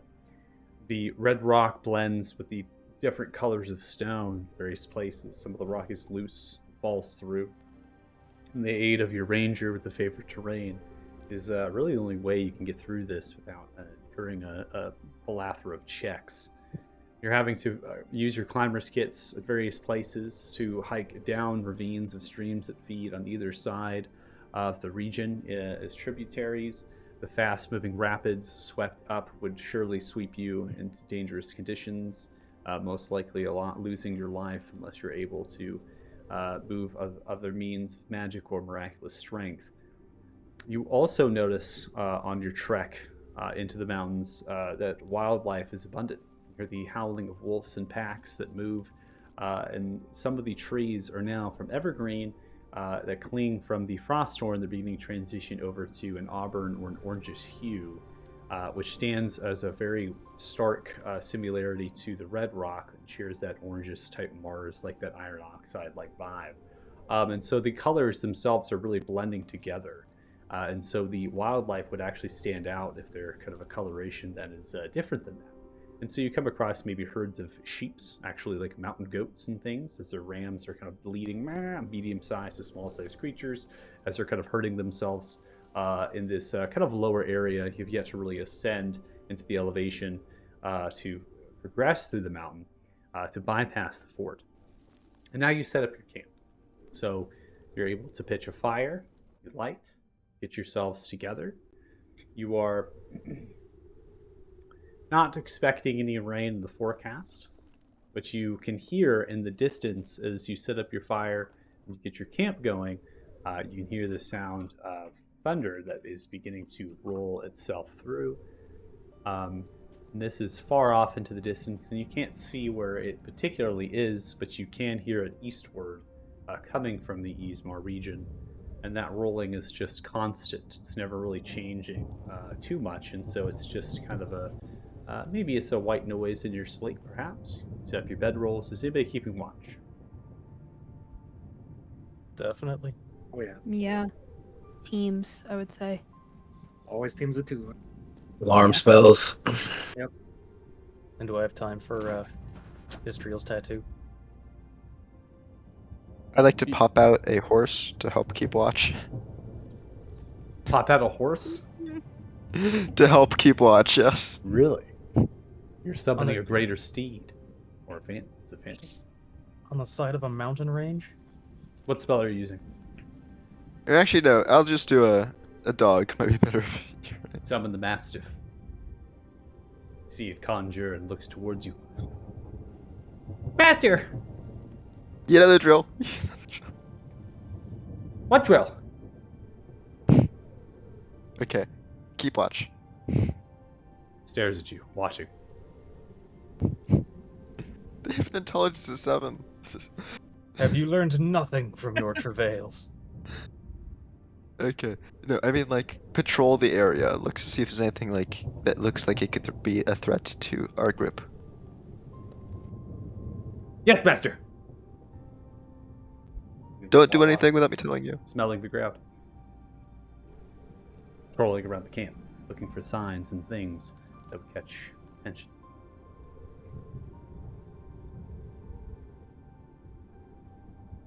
Does your mastiff speak commonly? Or is it just telepathically? Let me check the spell.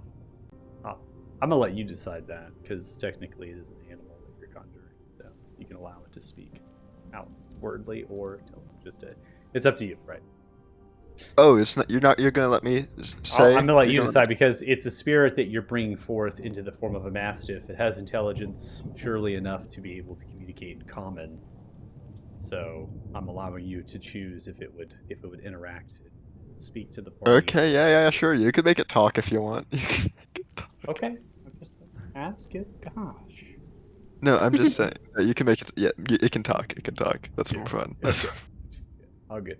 So you conjure the spirit, right? It does speak common, and it could speak common. Who is on third watch for the party? For the two that are on third watch. You're watching every 2 hours, I'm assuming. Would you? I mean, I would watch whatever my shares. That's for seconds. I'll watch whenever I'm needed.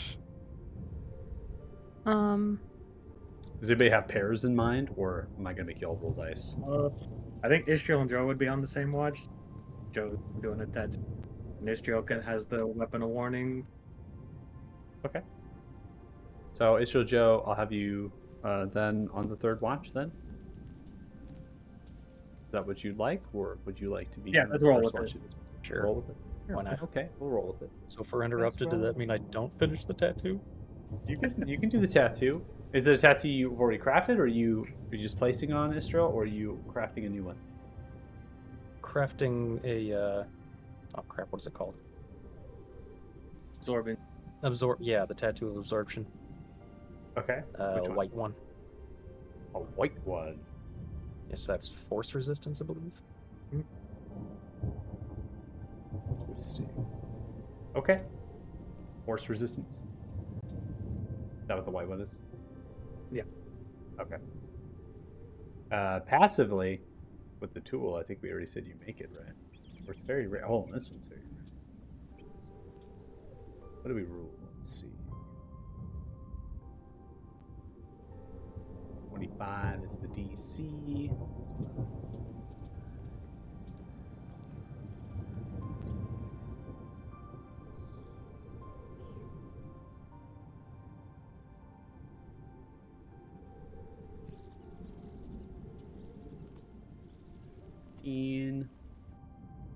Plus the 5, 20. I think you still have to roll for it, but your check Yeah, is I'm really pretty high. sure. You just can't get a 1. So go ahead and roll. See if you get a 1. Is that a dex, or do you just want me to do a straight d20? Just a straight D20, because I think what you, based on your modifiers here, are so high. You have a plus 9, a plus 5. Let's see here.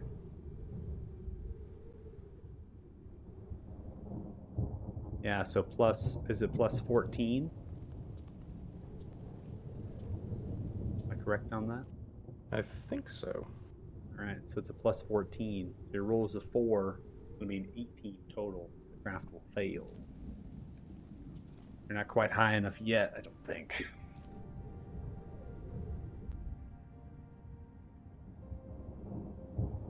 Oh man, I think I jiggered it, man. I'll have to try again tomorrow night. Good practice. Okay. Put one more craft into your needles. Even though you failed, you still can work on your rank, and just make sure to expend the materials for that failure. Failure, though, is always going to increase your craft, your artisan rank, and so you're always going to keep progressing. And a plus 14 is extremely high. Unfortunately, you got the 4. You take the 2 hours. Middle of your, towards the tail end of your craft, as you're kind of working through and making this attempt to put it on Istrel's skin, the actual mastiff begins to run in your general direction. Mastiff perches itself, telepathically begins to speak into your mind, Costas. Master! Master! Then runs towards Istrel and Giorgio at the same time. Servants of my master! What is it, boy? I have found something. Smelled it. Just, I can understand this too, right? Is Speaking it talking? common, yeah. Okay. Costas, you can wake up a little bit too. Go ahead. What'd you smell there, Frido? I smelled something, and then I went into the shadows, and I found it. It's a couple 100 feet away from camp. You follow, please. So I'm Alright. walking over right now, probably. Arrow knocked, trying to peer into the dark.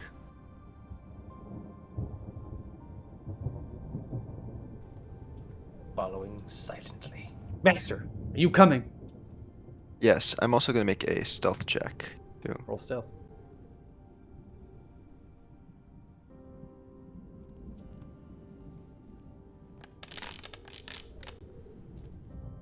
Oh shit. What armor are you wearing right now? I'm wearing my dark steel. Oh, okay. Yeah, because I was like, if you're wearing your mithril, you would be rolling disadvantage. Yeah, so you put on the dark steel. It's loud. Cracking down. Everyone in the camp is able to wake up to that. There is still a question about it. You're free to wake up if you wish to interact to that. You can, but you see that Istrel and Dirty Joe are now kind of next to the Mastiff, looking towards the northeastern direction. And Costas has begun to slightly crouch themselves, clanking in the heavily armored as he goes as they're beginning to walk, which is what you wake up to. So you're free to wake up from your rest and interact, or you can just keep resting. I think we woke up. I know I did. Sorry! That's his stealth maneuver. Great. Got to switch out your armor, man. Oh well. Let's go see what's all the fucks. You know, everything gonna be alerted to our presence now anyhow. Yeah, I think it's too late. Okay. So he sees the Mastiff begins to, in a half run, still being a little bit paced in terms of all of you begin to follow suit, heading in a couple 100 feet in the north-eastern direction, coming into a little bit of a left and right switch back up kind of a hill with some grass lined and some red rook as it comes through, and the evergreen trees of Auburn growing. You can see in the middle of a path where some of the bush rock has been kind of crushed down is a imprintation of a huge-sized creature. Imprintation is a track that does form a paw of some kind, a foot or pad of some kind, and it has 3 talons that extend from it. They're large. It is roughly the size of a large figure in terms of length. Israel's just gonna look over to Joe and back at the footprint like, huh? What is this? Yeah, can we figure out what that is? Yeah. You Can may I make a roll nature- for dragon? You can roll a nature check or survival. Can I provide assistance to Joe? Yeah, I would like to provide assistance as well Sure. to some people that are better at nature and stuff. Are you proficient with nature or survival, Costas? No, but I'm making helpful So, comments about the length Explain of to the me. class. I'll explain to me what you were doing to help them. A I little think bit. these appear to be toes. I'm gonna be like lying down next to it to give them like size references. Size right. Okay, I'll buy it. I'll buy it. I'll buy it. I'll take it. So, Yeah, so we get that at advantage. I'll take it. DJ, click advantage in the chat card. I'll take that. Good job, Costas. You reasoned it. I love it. 18 Wow. it is. Okay, we get 18. The track is, you have experience with dragons at this point. You understand what dragons looks like. This is not. There's no phalanges coming off of scales per se. The pad is also a little bit more short and staunch. The heel structure, with an 18, it stands as a huge-sized creature that would be bipedal, and with a large tail to balance it as it walks forward.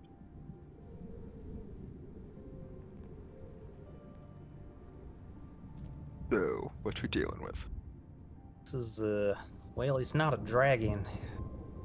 I think.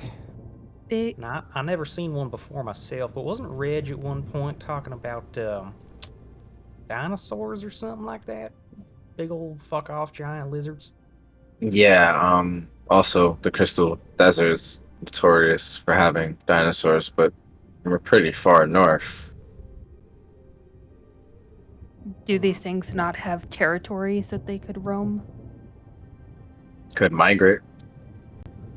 I mean, boy, if it's know a where hunter this thing of any headed? kind of stands. I to can reason try that to something this find big. it and smell it out.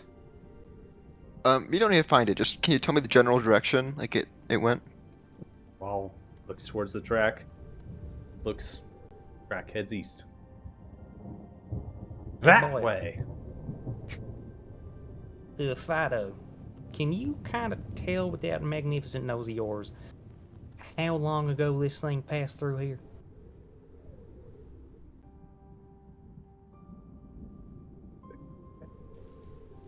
I will roll perception. Natural 20. Wow. What a dog. Oh, Fido. That's a good boy. This is my favorite one. That's a good boy. Best boys. Smells and stares. 29 hours. 32 minutes. 12 seconds. Well, Good job, boy. thank you. Thank you. That is very specific. I'm a good boy. A little more than a day old. Hmm. Do you feel like dinosaur hunting? I mean, It's a day old. Yeah, it's it's- long gone by now, I'd unless rather it circles back. Yeah, Or it rather has not a den tangle this around thing. here. I I mean- ain't want to go seeking trouble right now, even though this would make a pretty magnificent trophy. I don't really feel like hauling it around the mountains. We got other stuff to do. If we see any more signs of it coming close, well, I guess we'll deal with that then. But for now, I think luckily it's far enough away it's not going to give us any trouble. Still, keep your eyes peeled. Yeah. Fido, you've smelled it once. If you smell it again, can you tell us? Yes, master. If I smell Good. it, I will tell you. Yes, from now on, if we're on watch, if you smell it anywhere within, let's say, 500 meters, wake me up immediately. 500 meters. Can you put that to feet for me? About 1,500 feet, give or take. What kind of feet? Our feet? Or that feet? Oh, How weird powerful English do you king's think my feet. nose is, master? Evidently very powerful. Well, if I smell them upwind, then I'll know. But if not, I won't, master. I can't smell them. Okay, just if you smell them at all, with like anywhere close to us, just tell me. Yes, master. I will do so at once. Smells the track. Master, I have smelled them. I was waiting for that. Okay. Dog, I love him. Once I Costas, tell can I you keep to this start. What? Can I Yes. keep this one? Oh, The dog? yes, the dog. I What else did I mean? don't think I can have multiple of them at once. Well, then you should just bring this one back every time. Obviously. Can I do that? Yeah. It's a spirit that you call forth and invigorates whatever form you wish to take. So this Okay, is a yeah. celestial spirit inside. They have a name. Okay, yeah. When I don't need a horse, we will have Fido with us. This dog. He's a good dog. Okay. So, beginning once we get back to camp, if you smell it anywhere that you have not already told us about, tell me immediately. Yes, master. I will do so at once. Beginning when we get back to camp. Where does And I camp start start, walking. master? I'll tell you. No, come on. Okay, master.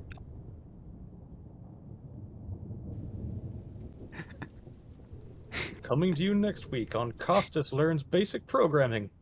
You come back to camp, and you can take your rest in. And at this point, you have your watch. Nothing particularly happens on the rest of the watch for Israel and Dirty Joe. And in the hours here, we went advance the time clock. It was in the early hours of the morning here. And at this point, you get up first light and begin to get underway.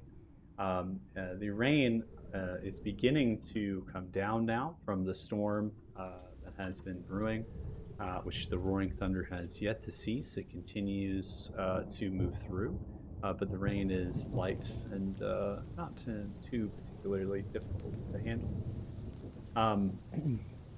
And you press forward. As you press forward, you're continuing to be on the lookout. Fido is smelling, as always, and continuing to be alert. You think that would happen.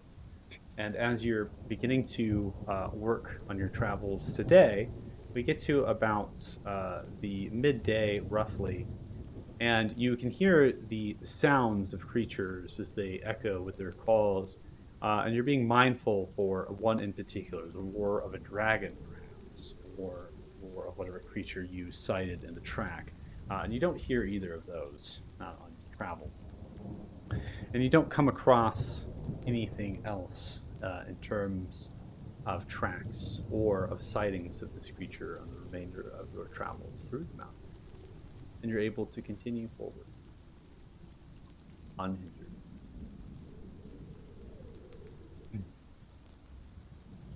After many days of travel, we are now into the next month, third of next month, still within the winter. The thunder has yet to cease and has continued to roll and move through over the last 5 or so days of your travel. It has not stopped. It has continued to push through as it presses and wakes.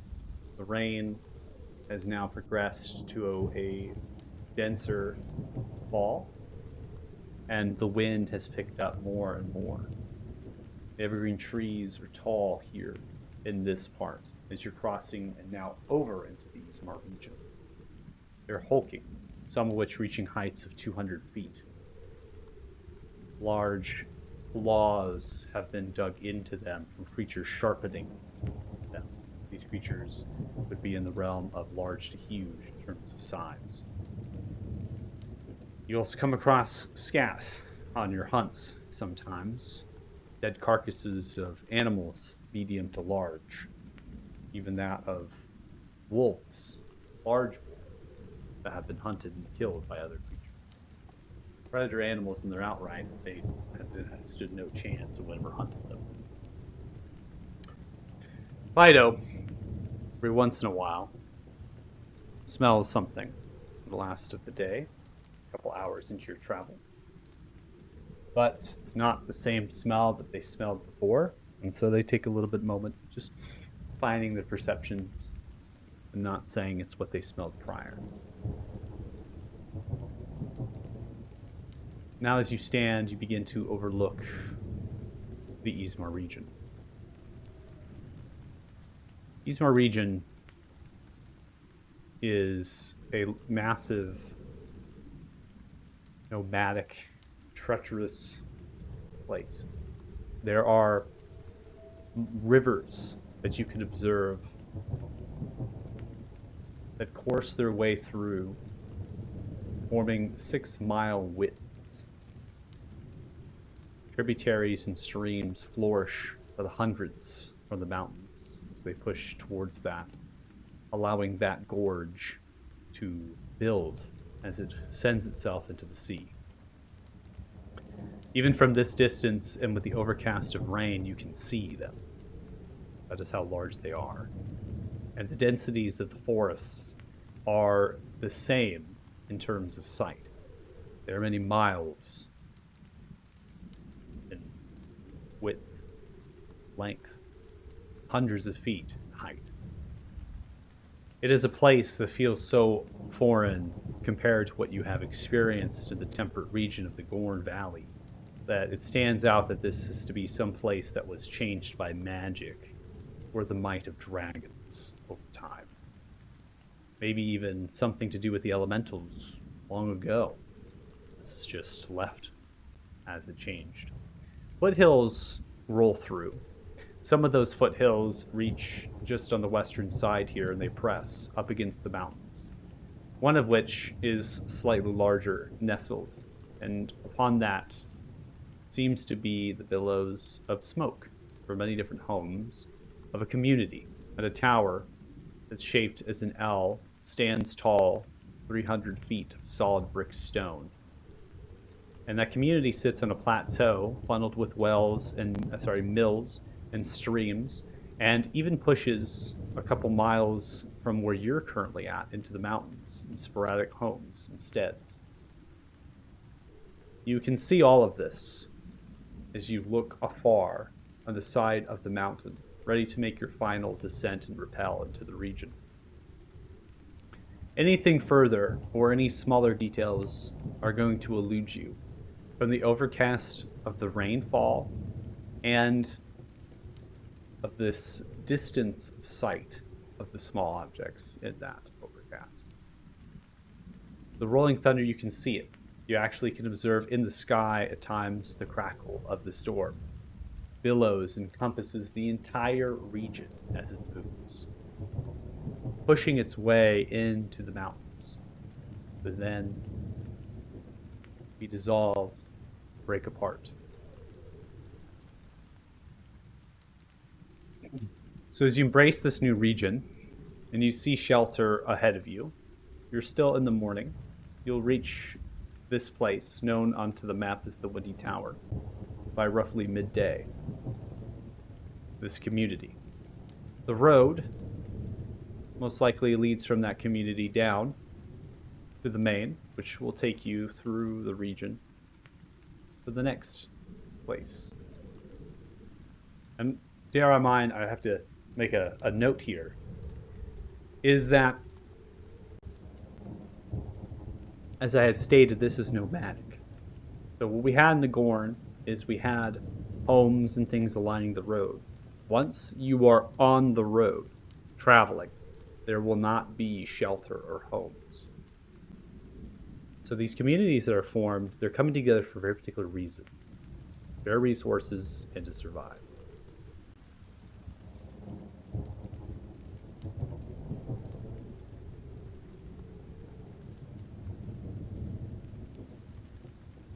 What do you do? I'll be goddamned. This place is gorgeous. Man, awesome wondering. mountains, nice landscapes, cute little village down yonder. Lots of big game to hunt up in the woods here. Giant fuck-off trees. Man, I love the other side of the Frosthorns too, but I don't know, this might be prime candidate number 2 for a nice summer home. You thinking of building a treehouse? I had not thought of that, but you know what? That is a great idea. Nice and defensible from up there. Can snipe something from half a mile off. Yeah, I just might do that one of these days. Well, anyway, we are here for a reason. since we're up here and we kind of have a vantage point, I don't know if you've done it in a while, but you getting any pings off of that there stone of yours? Sure. I'll go ahead. Costas is going to attempt to do the Silverstone. I don't know if any of the other people are going to try theirs. Okay, you're gonna do a ping on the stone to try to figure out if you can sense a feel of something. Yeah, I'm going to try to actively avoid connecting with the Silver Dragon since I kind of think I should give them a bit more time. I kind of Gotcha. fucked with them a So, bit too much. okay, so what you're trying to do is you're trying to assess a piece, not the Yes, dragon. just a piece. Just Mhm. please make a wisdom save.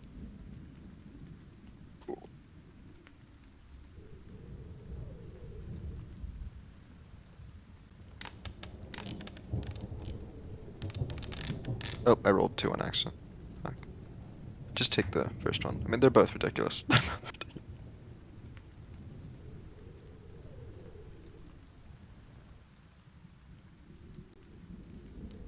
Hmm. 20. As you connect into the stone and you begin to press forward and attempting to bond and connect and feel the stone, is it missing something? You pull upon the well power within yourself, invoking that through the stone. You begin to send the waves of energy into space around you. And they're kind of feedbacking like echolocation. And as they return back, you can feel a presence that emerges in the direction of that tower and the community that forms in front of you. There, inside of that community, lies peace, the same stone you hold. Okay. Wayward ones, I think we have a way to go. You see that tower over there and the little, like, mini town around it? I got a ping. Well, good. I guess let's slowly make our way there, scout around the lay of the land, our eyes peeled for anything suspicious, hostile, and or generally just weird. Let's try not to get killed, yeah? Like that idea. I mean, generally that's not my goal, but it's a good goal. Yeah, one you should start paying more attention to.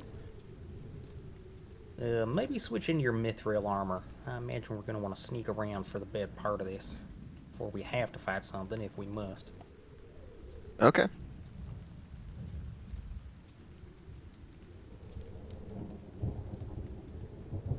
And Costas swaps into his mithril armor. Okay. Obviously not like in front of the group. He'll probably find like a tent or a tree or something. I will strike up a central tune while Costas is changing his armor, just to mess with him. Gotcha.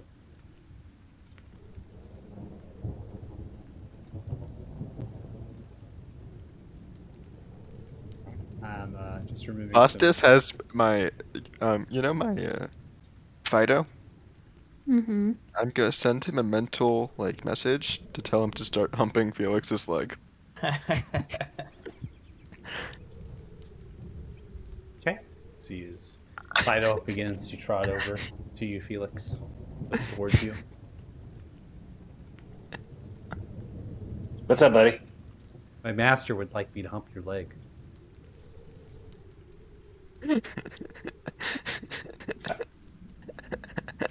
Better idea.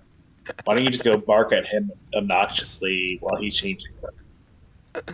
I must adhere to my master's command, but I also must adhere to consent. True. Maybe what he meant by hump my leg was like innuendo for hump his leg. Because he does admire me a lot, and maybe he would just speaking in a weird third person situation. Roll persuasion.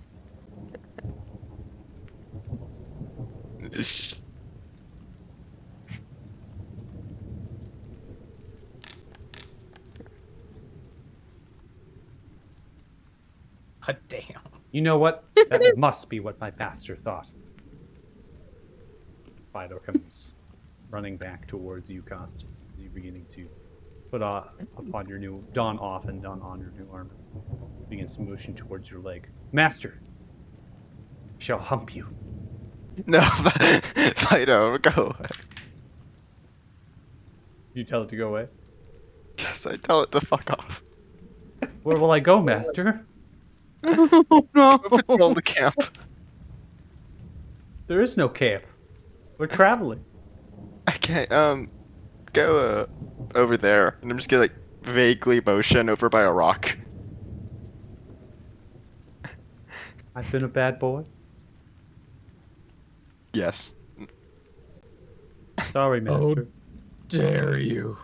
Wow. How dare you? I'm gonna gesture Fido over to me and I'll rub his ears while I glare at Costas. He didn't mean it.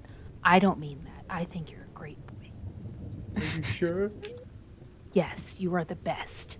The best boy? The best boy. They're the scritches. Yes. Thank you.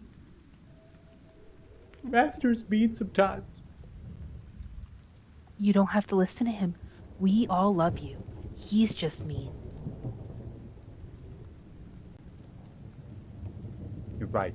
Master is really mean. Mm-hmm. You should, like, pee on his bedroll to get back at him. Oh, good. You should. But I have to adhere It'll to smell Master's forever. commands. It'll smell forever. It'll be Persuasion. perfect. God, somebody help me. I'm watching this whole thing happen. Don't worry.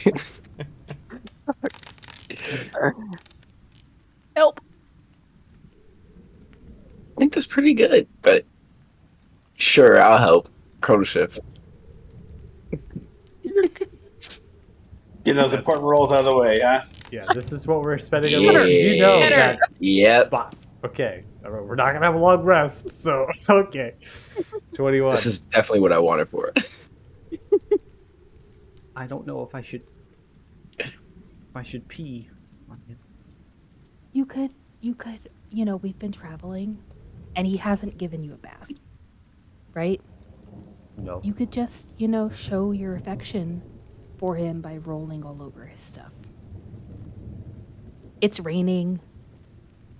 You're a dog. This will make You will Be a be good with boy? him forever. Yes. This will make you an even better boy than you are, which I didn't think was possible. great boy. Great boy. Begins to run off. See as Fido comes back.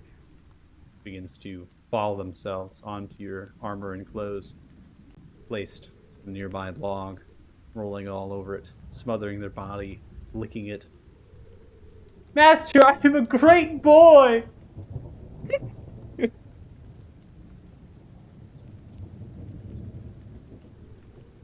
Ah.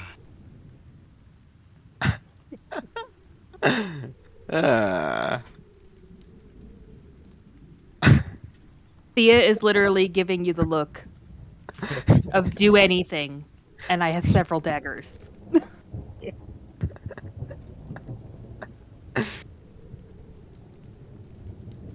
Othala. I am mentally over the mental link. Othala, can you clean this up, please? You just see Odala reading a book, preparing spells for today. I will unsummon this dog if this keeps going on. You should be nicer Oh. to your dog. You'll be dealing with Thea, not me. He's your dog. Your friends aren't the ones who should be the nicest to it. It's bad pet ownership. And as they glance over, they also see Dirty Joe rolling around all over his bedroll, scratching Fido, getting his muddy tracks all over your high threat count See, pillow you case. should be interacting with him. I think it'd be more accurate to call my friends a bad influence on the celestial dog. You know, if you were any influence at all on the celestial dog, that would be beneficial.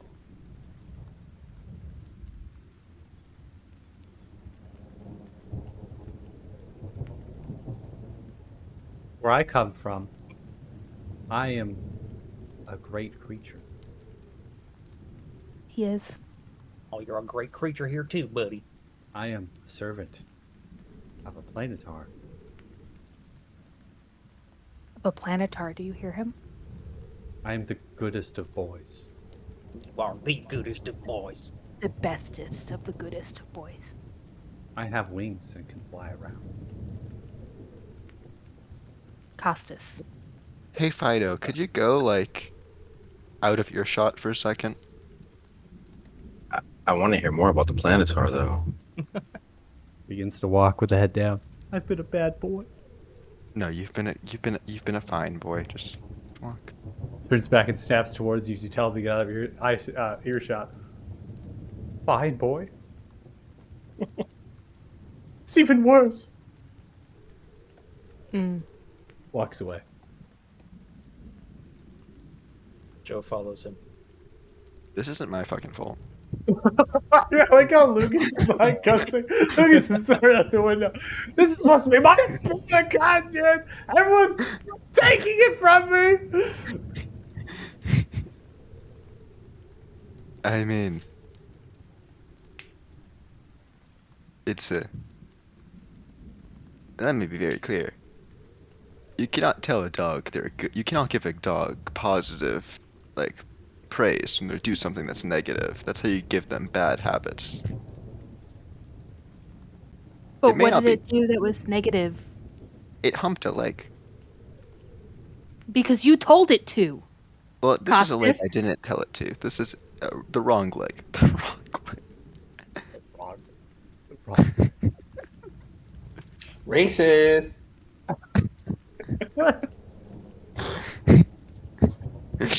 I don't know. Maybe you should just take that as a lesson to not tell him to hump people's legs and instead do things that are beneficial, like smelling for dinosaurs or enemies.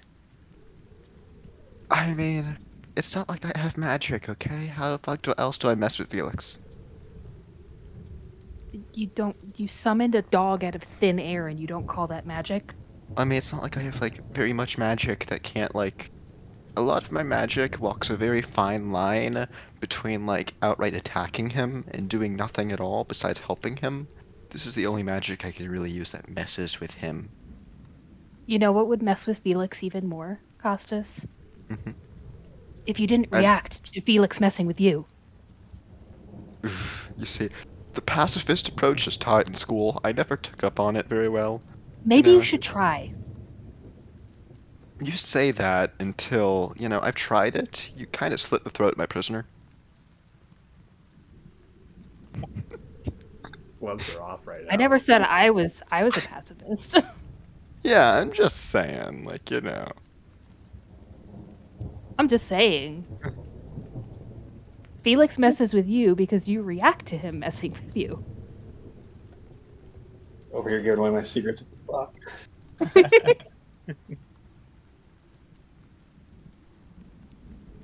You know, we're not all, like, fucking perfect, okay? I don't Let me think any have- one of us is perfect. I'm Let- just saying. Let me have my immature, childish spats with Felix, okay? Sure. And if Go I ahead. involve... But, like, I'm just saying, we can't give the dog positive influence. I will Like, give the dog what I want to give the dog. okay, Because fine, I've decided I like the dog. fine, and that's your prerogative. Mhm. But I am not gonna give the dog positive, like, reinforcement for doing something that was not even a direct order. That was... We can't, you know, we can't have it humping every civilian's leg, okay? We You know, And I like how he's just shifting the blame. I speak to the It's air. deflecting, Shifting the yeah. blame of a situation he created onto everyone Fucking else. love it. Sounds like Costas. And I walk away. by the way, Costas, the dog has Mental an name, link. and they are the Mental link goodest of Felix. mental link to Felix. Fuck him up. You got it. Felix will be writing something in his notebook.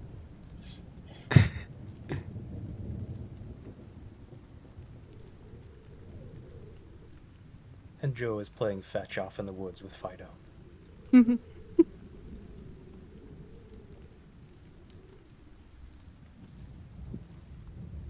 I think what we need to take away from this interaction is that it was a key insight into just how Costas was house trained by his mother. Hmm. Yeah, that bitch is fucked up. There's no positive reinforcement in that house. That's for sure. She was You don't unhanding, believe in happiness in this house. just handing out unlethal smites, you know. Yeah. In zones of truth, every time something, anytime You will something tell went me missing if you from took the that jar. cookie from the jar. Costas, morning light. I didn't take it, I swear. Zone of truth. I took it, it was delicious! Punishing. Together. See. Breaking out the belt. All of a sudden begins to glow with radiance. The fucking belt of smiting. Unlethal smite! I'm casting level 3! Ah! Or even worse, the divine chancla. Oh my god. see, this is the thing is though, because your mother is so high level of a paladin, she smites regardless if she intends to. So The that divine they'll always be smiting. All that is what caused Costas to form his relationship with the stuffed We're really opening Yeah. the box right now. Cost this Layers morning are light. coming up. We're gonna stop giving Cost and we're gonna stop giving Lucas so much shit. We'll move on. Okay, the dog is a Yeah, good man. boy. The dog will adhere to you, Costas' commands, and we'll have fun with the party. Nonetheless, right now we have a destination. Right, we got a successful ping off of the community here at the Witty Tower. It is pointing in the direction of the tower itself, and so we have we have an idea here. So are we pressing forward to that? Okay. Yeah, that's why we came. Okay. So I'm gonna bring us over here. Let's activate this for a brief moment. This is gonna kind of give a little bit concept of what this community kind of looks like and how it starts, particularly where you're at actually coming in from.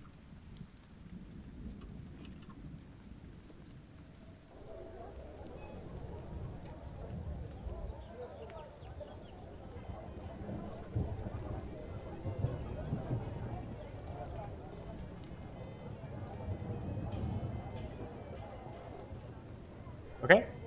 So, as you begin to work yourself down from the mountainside, you now get into some of the roads from the steads a little bit outside of the community that are building up to a plateau that has irrigation built in sorts of aqueducts to funnel some of the stream's tributaries from the upper part of that through the various mills that work themselves around. Those mills, water mills, turn into facilitating grinding grain, particularly other sorts of grain that are used for breads and different baked goods, as well as animal feed. There's a lot of livestock in these pens. The wood here from the evergreen trees, they're kind of blossoming that orangish auburn hue, and they are kind of funneled through a lot of their structures as well. And the way the thatching works, straw and well of those boughs of those evergreen trees and of the red rock. Right, those bricked stones, very vibrant of red. The ground itself as well has that very same kind of coloration at times, and there's kind of small, medium-sized yellowish grass that's growing, has a tinge of green. There are flowers of orange and auburn that blossom and billow, and some shrubbery here and there And then sometimes there's these large segments of mesoc-like rocks that are kind of growing themselves at various points and creating some separation and mountainous terrain throughout the community. You find yourself on a small road that is loosely kind of rocked with some half walls here and there. There is people forming rows now at various points of shacks and these kind of covered awnings, and they are artisans that might have trade or just traders selling. And from this road, it works up to kind of like a larger road that's aligned with more of those awnings, more of those shacks, and those people working within them and selling their wares. And then that road is going to work itself up towards the actual plateau that exists of the Windy Tower, which is the ease of access for getting up there versus having to climb up the actual plateau, up the actual rock face. You can just take a road that works switchbacks as it work itself around and maybe even kind of comes around a little bit as it goes up there. And the people here, it's really interesting because a lot of the structures seem very old, very worn down. People are kind of coming up to the trader stalls. They're looking at the goods and things that they're buying. Maybe it's a grocer buying some agriculture. They're actually grabbing like a bow of some lavender or other sorts of maybe an herbal type thing, and they're kind of grabbing that and they're handing it to them. And then the person is giving them something in exchange. So they're actually bartering. They're not exchanging currency here. So what you're watching is a lot of bartering, some even free stuff. Someone comes up and says, I really need this, please. This is what I need to make it through the rest of this winter, and I must have this.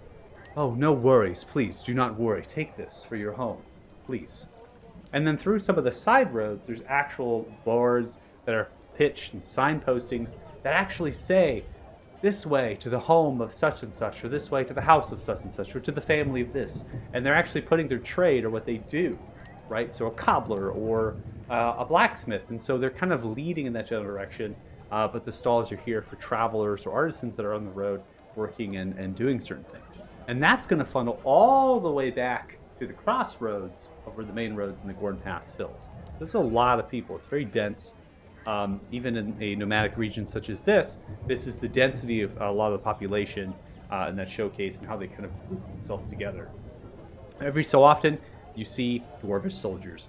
They are walking on patrol. They have the same colorations as the soldiers up at Fort Flatmiter. They have the same sigil placed upon their shields or their capes as they flow through if they're in a higher position of command. There's also those on war rams with lances adorned as they ride. They don't particularly have a destination of sorts. They're really kind of group themselves together and they begin to give orders, handing letters to each other, shaking the heads, yes, bleeding, and they begin to kind of ride away. Or those on patrol are kind of inspecting some of the stalls thereafter, and they seem to be very interested in particular of those who are smithing. And as you're beginning to walk through, you can see one of the patrols kind of come up to a smith who's working, a darker colored in terms of complexion. They have blackish hair with purplish eyes and an elven sort of features to them. They have hardworking bracers of black and a kind of blouse, a burlap that flows through. And they have colorations of like a poncho that kind of shifts over, but it's been cleared off and tattered over time. They have a couple apprentices that work with them in this nearby stall and shack with a straw awning overhead. An anvil forged, pitched in the back left corner, and it's right hot with billows as the apprentices are working. The patrol goes in there, and they begin to actually look through some of the goods hanging in the wares, looking at the items, all of which you see are common agricultural farming tools. None are weapons. And as they look through, they shake the head.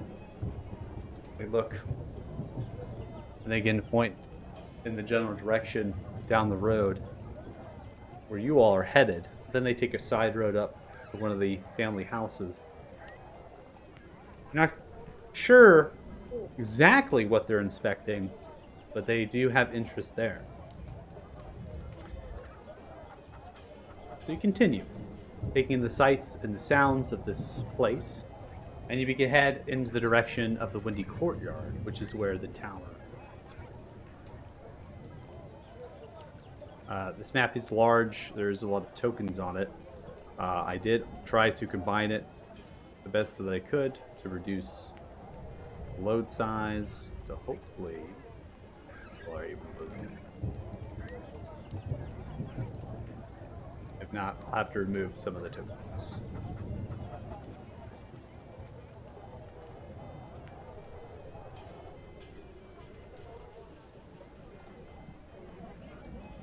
Sorry, is anybody not in? Lucas?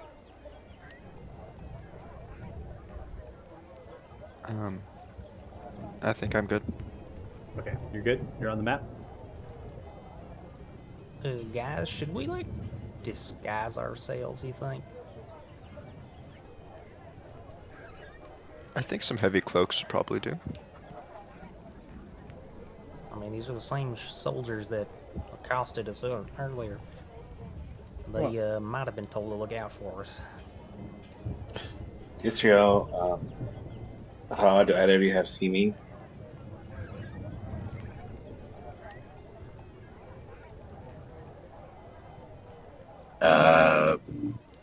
I do.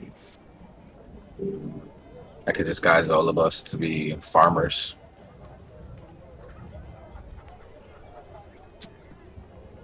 Seems like would fit right in. Okay. Yeah. You know, just why draw attention to ourselves since we have to?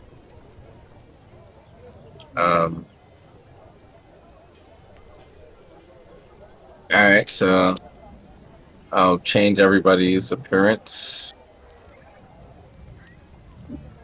Can you make me an orc? I think drawing less attention is to be, you know, all of us looking the same, like we're one, you know, knit group. So I guess like Yeah, and besides, wool, aren't they wool at war clothing. with the orcs around here? Okay, so probably you're just using got you on side. seeming on all of yourselves to change your appearance. Is that what we all agree? Okay. Yeah, just looking real quick from everybody's the attire and what they have on, and I'll try to blend in as much as I can. Okay. So this behind you is a palisade wall. It's very loose. It's been broken down over time. There's postings about the wall on this side that give lat to bounties and other things. Missing people, perhaps. You know, just farmers, perhaps children that have kind of run off and been found. And these bounties themselves are kind of, kind of taken down. You can see the nails still, many put up. They're depicting on these bounties monstrous creatures. They are depicting creatures, one of which is referred to as a dire bear in the terms of huge size bear. It's like a picture coming out at it, and it's been depicted. It says, "Be aware, dire bear pushes south from the low wood," and so it's like depicting that someone needs to pick this up and hunt this thing down. And so you do know that many of these have been removed. But this is, again, adding more to the nomadic space, right? That bounty hunters and other sorts of kind of independent entrepreneurs actually find themselves in quite successful coin, since the bounties are putting up rival to about 300 to 1,200 in terms of gold that they're willing to kind of hand out for hunting these things down. The actual gate here is like a door. So it actually is a kind of a squared off door with a double wooden that kind of swing out or in. That is currently open, and then it's kind of slammed in, like roped down, so it's open at all times, but it can be shut if they have to. The aqueduct built with these rockin' moss-covered rocks with a kind of a reddish tinge underneath them. They kind of sit, growing that algae over time in the moss, and they form that aqueduct naturally as it funnels through. And there is a couple mills. The bakery due north has a small mill out back that's kind of working through, and a mechanism is that water pushes underneath the covered area. And then there is a larger kind of construct, a massive building due north of that one even. And that one is quite tall, actually sits about roughly 40 to 50 feet in terms of height. Much of these are clay tiled and shingles as they overlap in kind of like a Roman design. And the actual structure just due north of you, which is like right here, then has lots of smoke kind of billowing from it, and you can smell baked goods. And that wafting is at all times. It has many chimneys. There's at least 24 chimneys from that structure. And that structure roughly is about 25 feet in height, and it has clay tiling as well.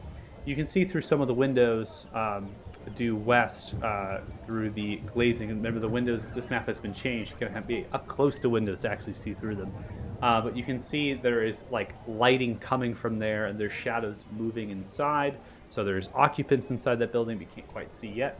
Then there is a planked bridge that crosses over the aqueduct, and right in front of that bridge there's 3 dwarvish soldiers, one of which holds a commander's sigil to them, and they're really just kind of talking. One's smoking a pipe, one's drinking a tankard. They're kind of shooting the shit right now, and they're just kind of mucking about. And then behind them is where the courtyard is going to start between these 4 buildings, 3 of which are in front of you, and the next is far, far away, and that would be where the start of the tower is.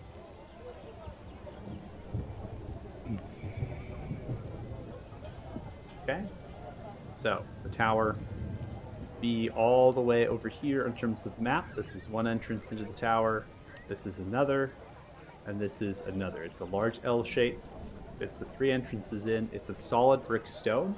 The stone itself is roughly 20 feet in every segment. So it is literally 20 by 20 feet solid stone bricked. So it's massive pieces of stone. How an elaborate structure is that? It has no windows at all.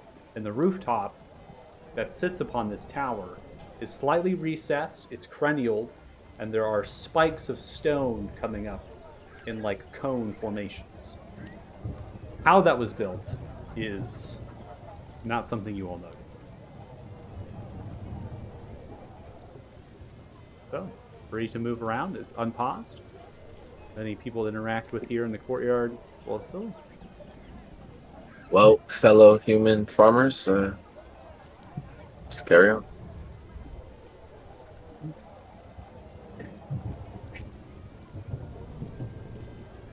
I pet the cat. Got the cat.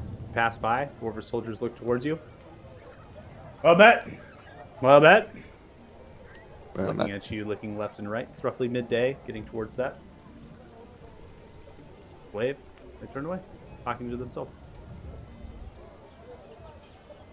By the way, your good boy is there. Free to move your good boy, please. Good fighter.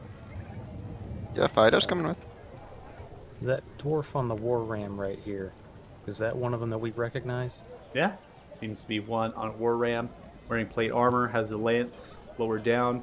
They're currently drinking a tankard made of steel, capped over, hunched down over the war ram, petting it lightly, and looking towards the crowd. In front of you, a couple tables, large kegs stacked into wagons. A couple traders in front are looking around. They're serving some of the tables in front of them, handing free samples. Dirty Joe, you pass over a trader selling lemons with a couple goats. Lemons! Goats! Lemons, goats! Would you like some lemons? Or some goats? I'll take a lemon. A lemon for you, good sir. A lemon for you. Here, take this lemon. Grown from the sweat and tears of my family. Oh. Is it flavored as such? Ha ha ha. It is nice and sweet. Good for fermenting. Now what do you have to trade me, fellow traveler? You know what? I think I'm gonna make you a taco. Make me a taco. Wonderful. Wonderful indeed. Can't wait to have your taco. So Ah, maybe for we can you, talk. turns towards you there. Would you like a lemon? Or a goat? Or both? I think I'll share with my brother over there. Wonderful. Siblings. Good to keep it in the family. Alright then. Walks back. Lemons! Goats! Lemons! Goats! He sees the David, trader you have a holding out filthy mind. apples. Would you like some apples? Got green, red, pink apples. I'd actually like that one. I'll take a red one. Alright, here's an apple for you. It's the trading system. Would you like a torch? A torch. Might come in useful. It's dark out here. Thank you. Good I man. appreciate it. Takes the torch from No you. problem. You see a platform in front of you, a large crowd around them. Platform is scaffolding of plank and wood. A couple staircases lead up here by the central well. They are a bard, currently playing a lute jamming out upon it. They have a purplish vest with silver accents of swivels that carry over, a white silken blouse that flourishes up, revealing blonde chest hair from it. They have silver cufflinks. The blouse itself is pulled back and clipped at the forearm for those cufflinks. They have a few gold rings with gems. They have a large pendant that filters over the blouse that has their face depicted in gold upon it. They have a satchel laid nearby with a backpack strapped to it with other instruments that they could use to play. The hair is blonde, swiveled, feathered, and lethal with a goatee, and the goatee's been trimmed. Fine little pencil there. They have bluish eyes with white pigment. They do appear to be a human or a half-elf, and they have small purplish shoes with silver clips and white tall knit socks fit into purplish pantaloons. As they play, jamming out in the lute, make a perception check. You guys call me ostentatious.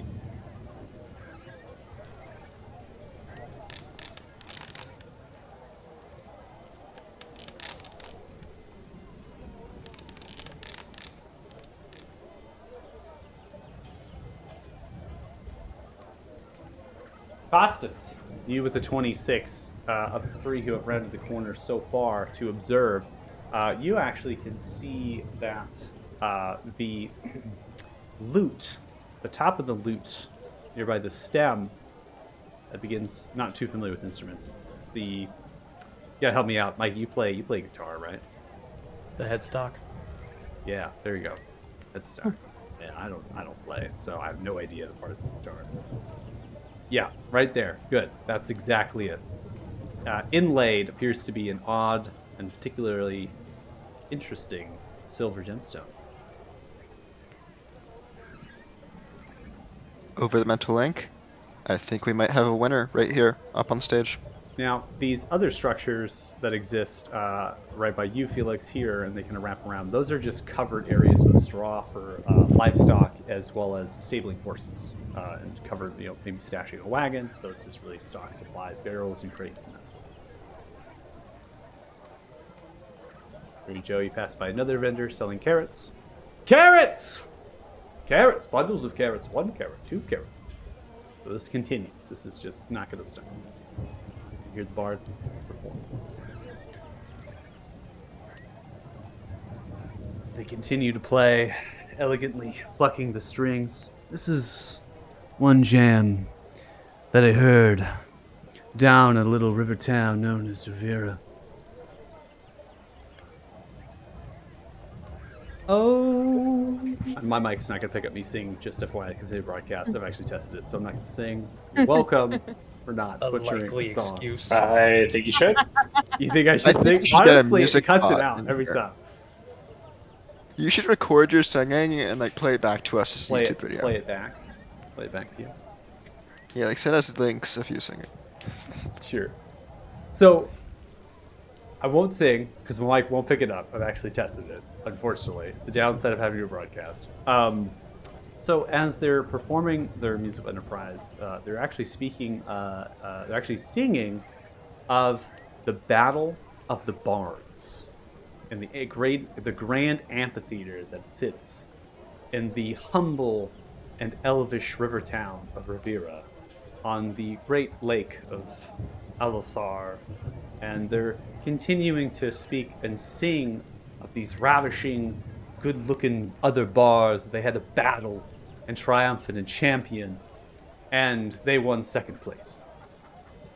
And as they finish their ensemble, plucking upon the strings, you see as the crowd begins to slowly clap. Not too much applause here, just a light little clap. And a couple copper and silver pieces and other bartering items laid onto the platform. They are reaching down, beginning to pick those up, and the crowd slowly begins to disperse. I'm going to give the bard a hand motion. Like little over here. Like that. Make it very clear that I went and talked to him. But like not saying Oh, anything. here we go. Another Costas negotiation.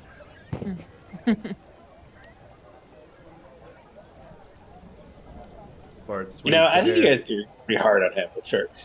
picks up the loot in the backpack, throws it over the shoulder, hops down off the platform, looks towards you, Constance, as you begin to usher them forward. Oh, please, I don't sign autographs. Thank you. Continues to walk away, headed for the tower. As he walks away, I haven't done this in a while, but as he walks away, I'm gonna wave the rod of rulership at him. You're gonna wave the rod. You're gonna use it. Yeah. All right. Need everyone roll initiative. Shit.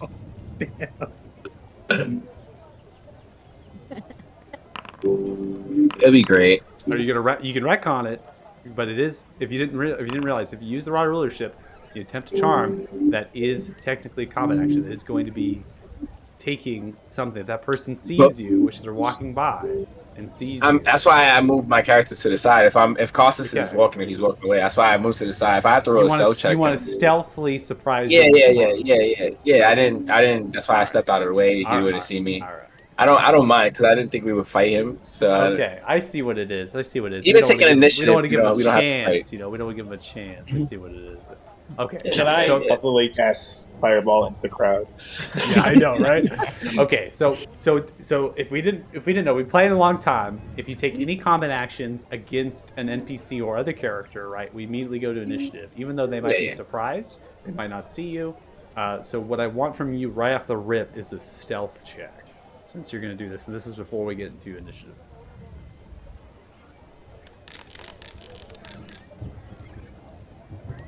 Yeah. Okay. That makes It was sense. good. Yep. So, Athala, you can see that the bard is beginning to walk away, turns around. No, please, do not follow. And as they do, they turn look towards you. You're caught through the barrels and crates of the covered area. You hold up the rod. They look towards it, and they immediately pull out the loot. And their eyes kind of glow, and they kind of almost recognize what it is that you hold.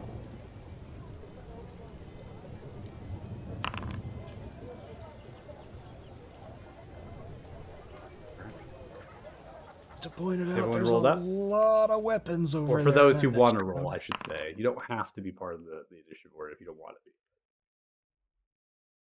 to be. Yeah, I still wasn't trying to fight, but this is where we're at.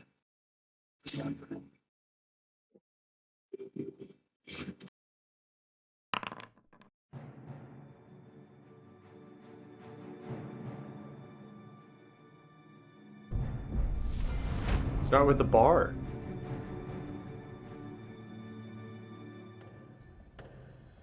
The bard holds.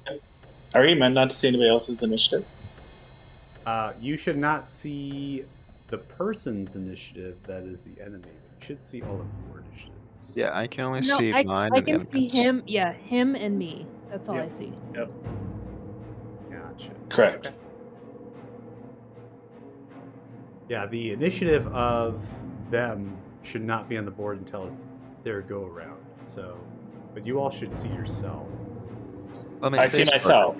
I don't Yeah, I see see myself, any of but my I don't allies. see And, anybody else. and your allies, yeah, it should be the party character. Okay, I'll make a note of that.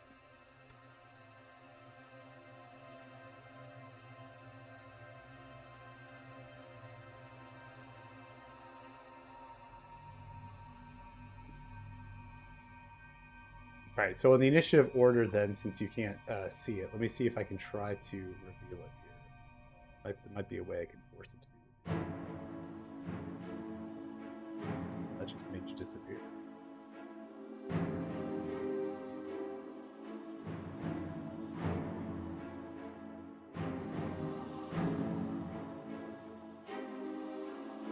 Let's see a way I can quickly do that. So what I would.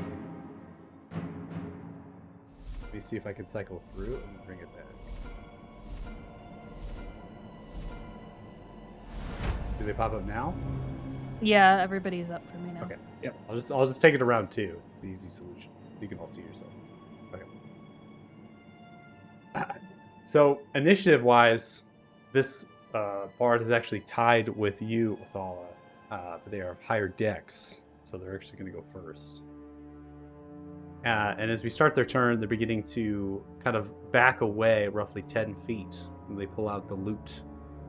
And they begin to make a performance check as they play a counter charm to send out the waves of their counter's energy in the direction of those. Now, if you're not familiar with this this type of feature that bards can do, they will start a performance that will last, and during that time, kind of throws out advantage to frightened or charmed.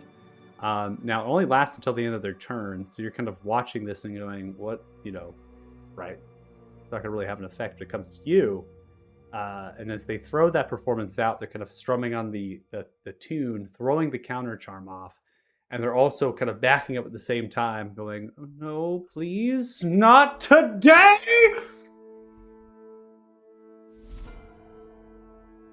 Use the crowd, catching the voice and the yelling of the bard. Othal, it's your turn.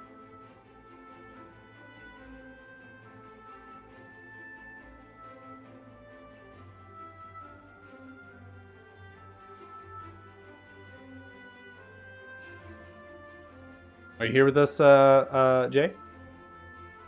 He's frozen. Frozen and muted. I think they're gone.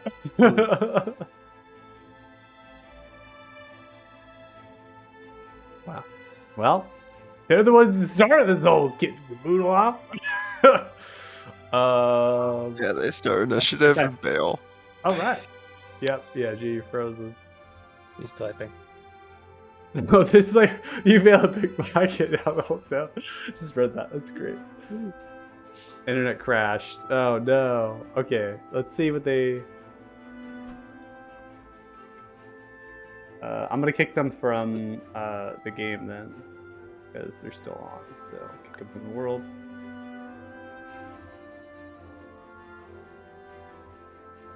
See if they get back promptly. If not, I'll skip their turn here. So... give them a minute or so.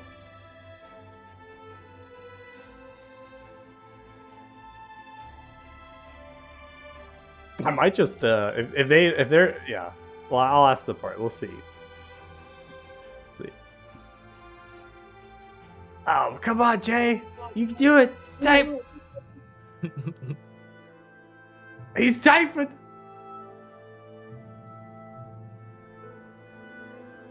Oh.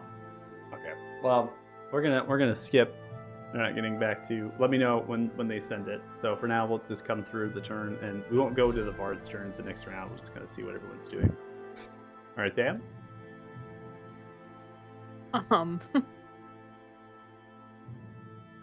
I would like to take the dodge action. I don't know. I don't know what Othello is gonna do.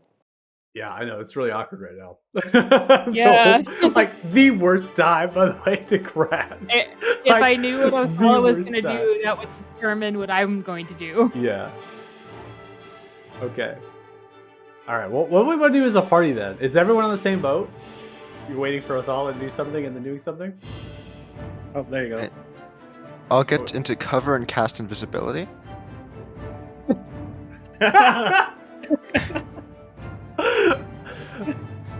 Yeah, no, me and Joe were Oh. walking together. Oh, Yeah. he wants to make Doesn't it look think like he's that- not one of us. Doesn't think that he knows the party was with me. Okay. All right.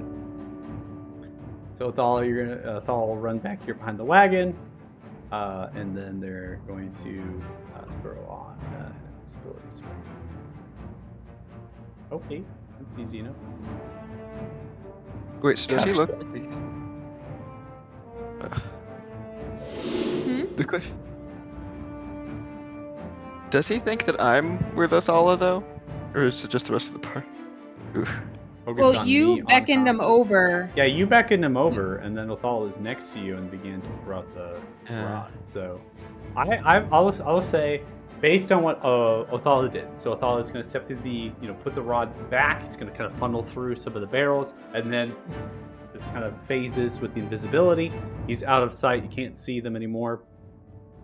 But the bard eyes are still on Costas. So the bard is still looking at Costas, like backing up into the other crowd that's formed of another platform as they're selling and trading, auctioning livestock. And so they kind of push themselves back into the crowd there. So do you have enough to work off of now? We need more.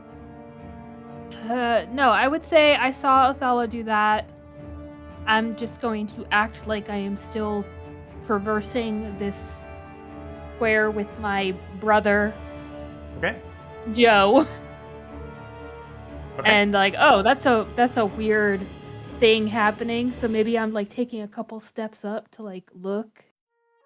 But like I look very like just casually interested, but not like I'm looking for you. Cool. Make a performance check.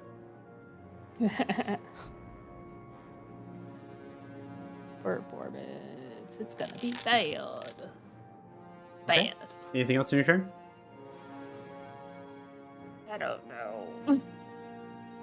Dodge action, just in case. I'm going to take the performance as your action. If you're going to be doing Okay, an so action, if you're going to do then- an action to try to enact some sort of performance to try to disguise yourself in the crowd, not gain attention. If that's seems what you're doing. That's why I prompted the performance. If you're going to be dodging, that's like you going into like combat stance, right? No. So then nothing. Okay. Gotcha. David's loses marble right there. I'm so sorry, David. No, it's all good. It's all good. Okay. So I just want to see what y'all are doing. So anything else there? Nope. Okay. That's okay. it. All right. We're going to go ahead and end your turn here. You could actually see in the HUD under utility should be end turn again. I don't know if it's there. All right. Astral, are you doing anything? Yep.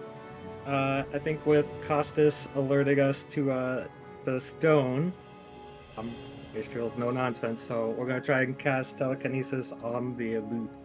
God damn it! Alright. Sorry. I'm not no, but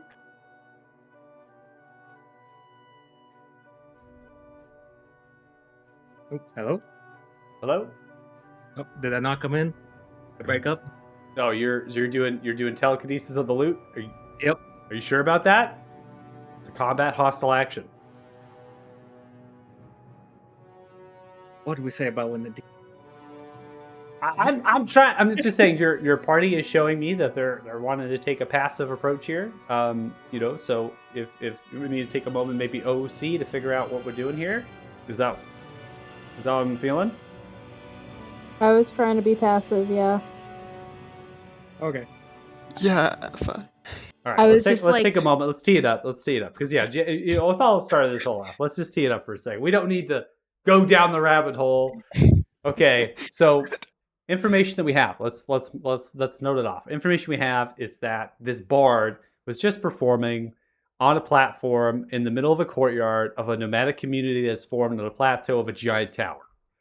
The bard, upon observation, seems to have a very interesting silver gemstone placed within the headstock of their loot. The bard said no to an autograph, thinking you, Costas, were trying to be a fan and get something from them, and they were heading in the direction of the tower, their backpack and their satchel and their loot and the various instruments they have. There, Othala tried to stealth and use the Rod of Rulership after coming out of the shadows, which not many shadows right now. You're in the middle of day, so you're just using cover of the things. And they rolled less than this bard's passive perception. And so they were not surprised. And so they turned around and they did what they thought they should do after seeing the rod, recognizing it, which is a counter charm, which means they recognize what the rod actually does. And as they did that, they're also backing away from the crowd. And they said, not today. Like something like this has happened before. And so they're like in the process of like trying to run away, but they're not sure if they should continue to like use their magic and what you're all going to do. So that's what we have. Now I want to go around. All right. Just what are we doing? Are we passive? Are we kind of stepping away from this? Are we getting in? Like, what are we doing as a group? I was going to be passive. I just wanted to keep eyes on him but that was it. Okay. I'm not doing anything hostile or aggressive. Okay. We're still under the seeming spell, right? Yeah. Hmm?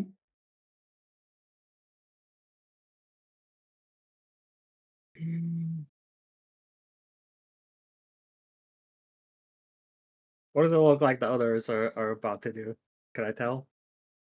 It's 6 seconds. This has literally happened in less than 6 seconds, still in round 1. So there's not enough time to tell what everyone else is kind of doing. I guess we're going past it then. We'll just Okay. Everyone else? Is it on the same Okay. vibe? Yeah, I'm not Can gonna I try give to my attack opinion this on dude. this? Yes, this is why this is why I paused it. I gotta do this because I gotta figure out where everyone's This at. this guy seems like at least a moderately level, like a moderate level spellcaster. We are in the middle of a fucking town. Do you want fireballs flying off with fucking non-combatants? What do you mean It's a No, fucking that's fireballs? my passive. And honestly, I would prefer to go back into initiative. If we could, we wouldn't have the time to actually talk this out. Okay. Things are happening in real time, but it's a group decision if they want to do that or not. But imperfect information, high tense situations happen all the time. So Okay.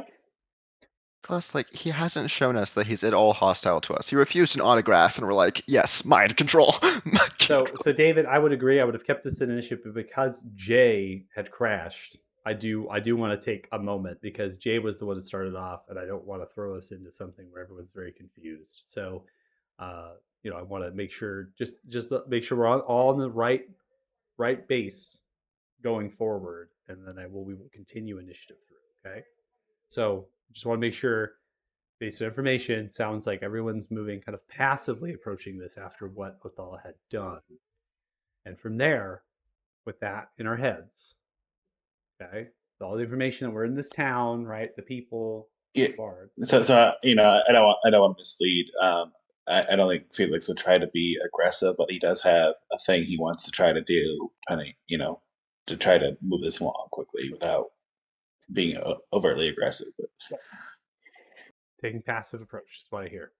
Got a decision. So we're gonna unpause it. Ish. All right. I'm gonna take the ish. I'm not going to be Eldritch blasting anybody, so I'll take the ish.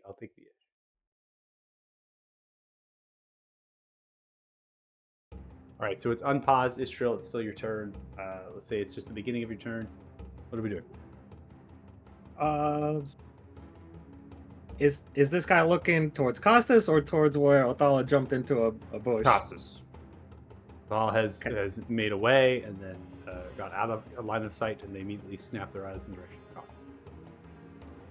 Then yeah, we're just gonna we're gonna walk over here away from Costas.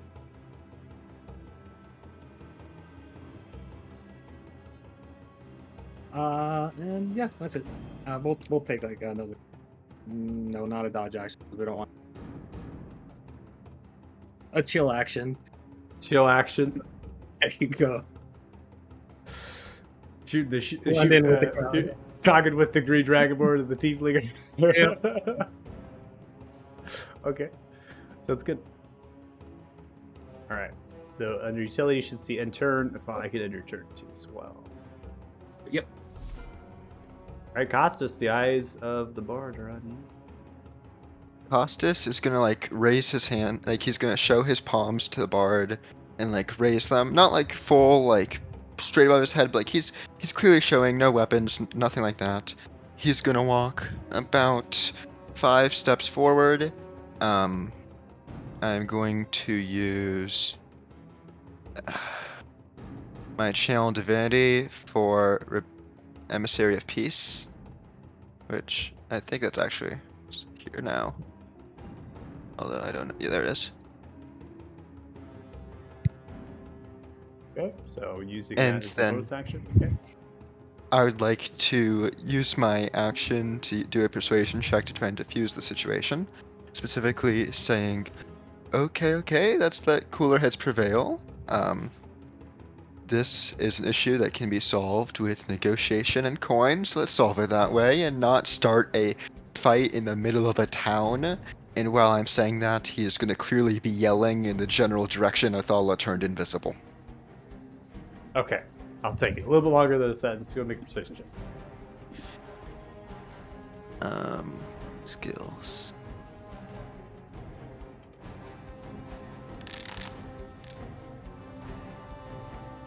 $24.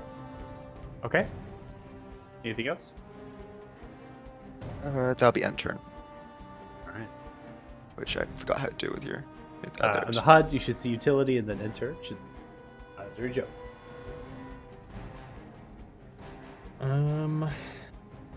As he's walking forward, people are kind of moving around, milling about, so I'm going to move kind of in between these 4 people here. You're on the drag ruler. Just FYI. Oh, oops. How do I disable that? You can always hit spacebar and move again along the drag ruler as well.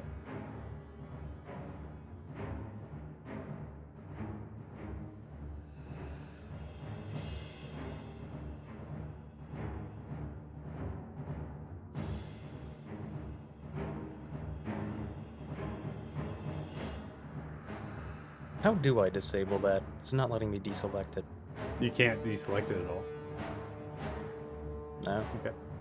Might have to give a refresh in for now. You are there. Yeah. Oh, no, I just had to get... Oh, got it. I click on the other square block. Okay, so now that I'm between them, I am going to use Nature's Veil. Turn invisible. Okay. Okay. Skip. And that should just be a bonus action, right? Correct. Okay, so then...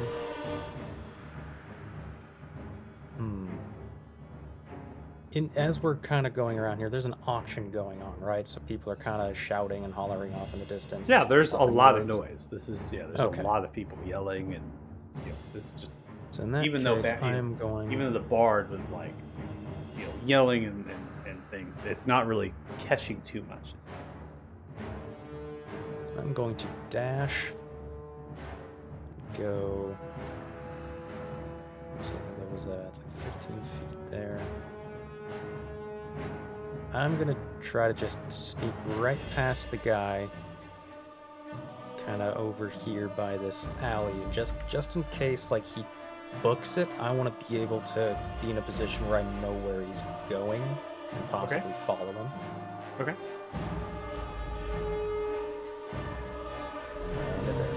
All right, Felix. All right.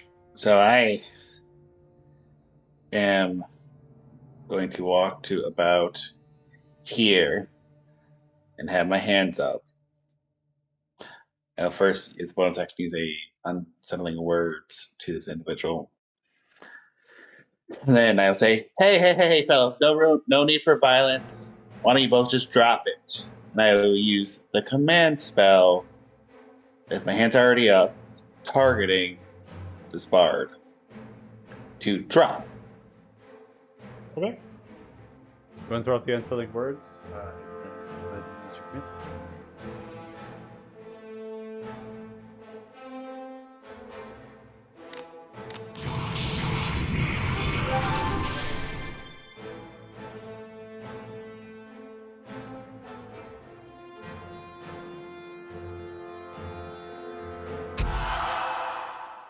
All right, so as you throw out your unsettling words, you see them kind of shaking the head, and then you throw out the command spell, which has a verbal component. That energy begins to streak forward to them, and they begin to play on the lute even louder, and they're actually reacting to try to counterspell any magic that you have casted. They were going to react if you counterspell. Can I counterspell his counterspell? That's fine. Here we That's go. what you wish. Yep. So you throw out your hands, counterspelling, you see the wave energies focused upon. The lute playing is not loud enough, and eventually command seems to overtake. They drop the lute on the ground. On their turn, they drop it and end their turn. That's correct. Now, I'm going to go ahead and end initiative, though, at the end of your turn. That's why I described it. So your turn's going to be the last turn, and then we're going to end initiative. Anything else?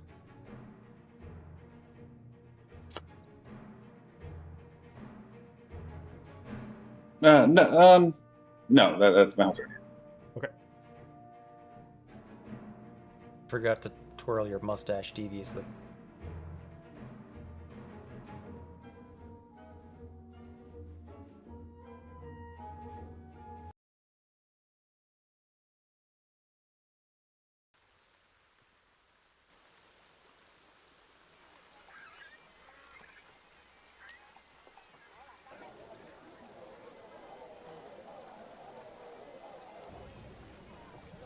So as you send out the command, you end your turn. And like I said, the reason why I describe it this way is because the bard, after the command, they drop the loot on the ground. The command then stops. The loot is on the ground. They look in the direction of Costas. Look towards the loot. They look towards Costas, and they turn, holding up their hands. I don't mean any trouble, please. Just let me go. Begins to kind of That is- sidestep backwards away from the loot. No, that is absolutely understandable. I'll be honest, I didn't think this would go quite as violently as it was, so I thought it'd probably be just a bit of negotiations. Yes. No, don't worry, at least, I don't think we mean you any harm. Well, that's reassuring. Of course we don't, sir. We'd like to buy that stone off you and keep your loot.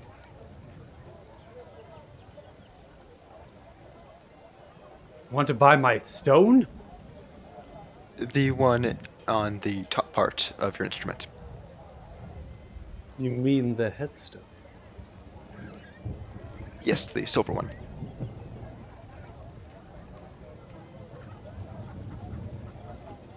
Perhaps that can be arranged.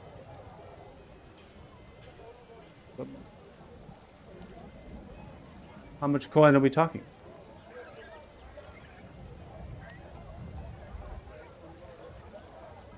Yeah, Cassis, how much coin are we talking? Motions to pick the loot up very slowly. Stares at you. Yeah. Just I would hold think- on a second. See the crowd completely ignoring. Even the dwarven soldiers do not react. No one seems to care. I would like to gauge roughly how much he would think would be a fair amount.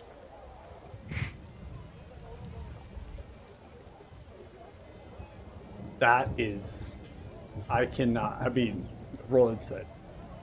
I don't know how to answer that one. Roll insight. See what the dice give us. Okay. 9. They look very regal. Their attire is exquisite. They have silk, gold engravings, silver engravings, I should say. Perhaps heavy coin purse inside of their satchel or their backpack. They have used instruments that are very valuable. Yeah, they are used perhaps to a very lavish lifestyle.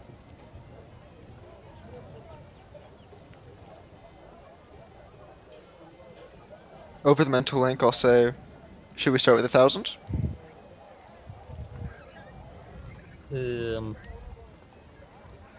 mean, I'm not opposed to that number at all. I'm definitely willing to pitch in a few grand myself. Is important. I'm just thinking maybe we shouldn't start flashing large sums of cash around. You'll notice how nobody was actually using money as we were walking through town.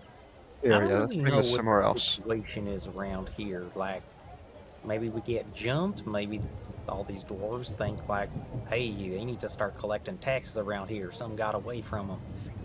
So, yeah, maybe we try to convince them to talk around this this hedge right here, or all this hay, just somewhere out of a, eye shot, I guess.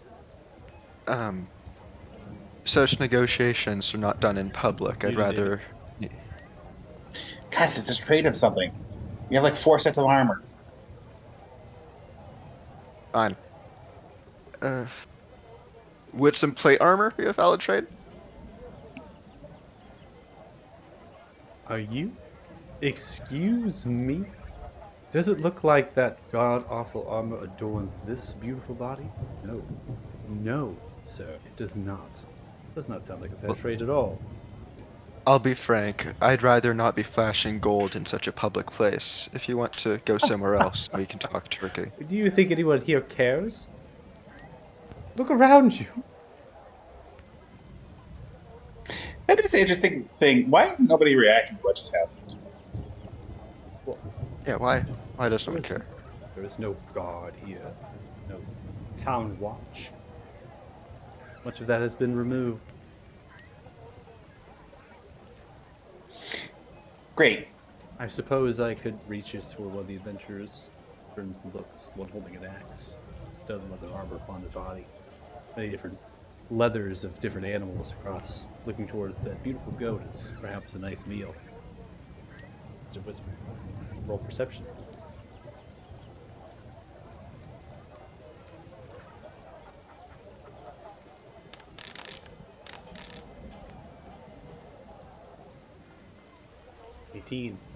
Costas, you can hear the words slightly over the crowd. It's very loud. It's difficult. But what you overhear is the bard. I will pay you a handsome sum of money if you protect me right now. How much we talking? Call it to a solid 500. Go. Yes, go. There's no need to worry about protection. Again, I mean, if you feel more comfortable hiring him, that's Comes fine. around with the axe, great axe holding on the shoulder.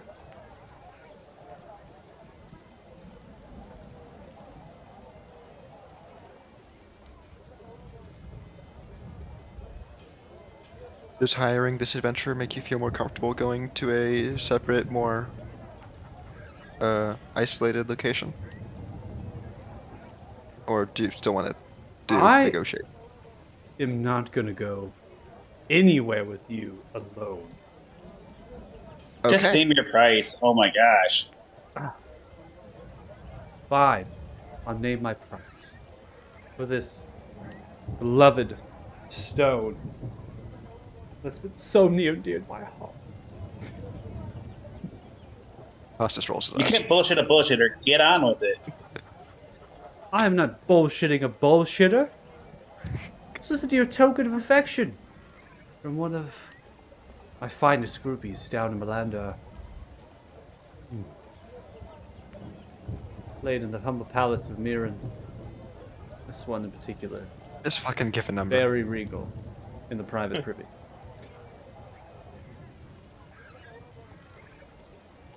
Let's call it a solid 50,000 gold.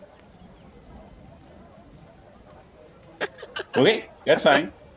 And a gesture over to Joe to his, or to behind him. Costas there, and like, all right, that sounds good. And what we'll do is subtract our fee for not killing you of 49,000, and we'll call it even 1,000.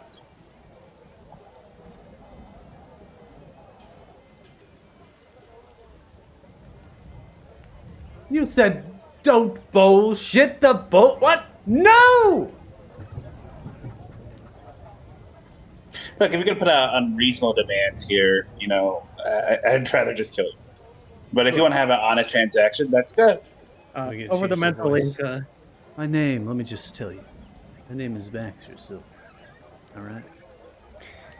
And I've lived many lives. I just don't think you want to do this right now.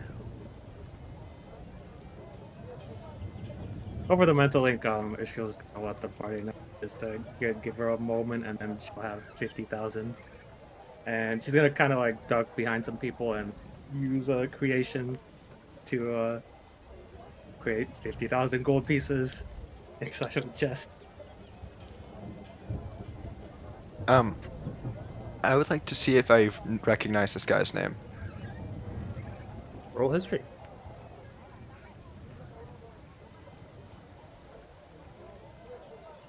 Man, where's that? Okay, there's.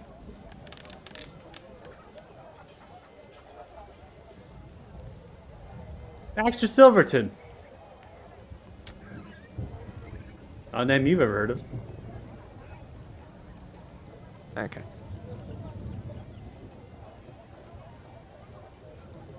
Thistral, you are using the spell creation.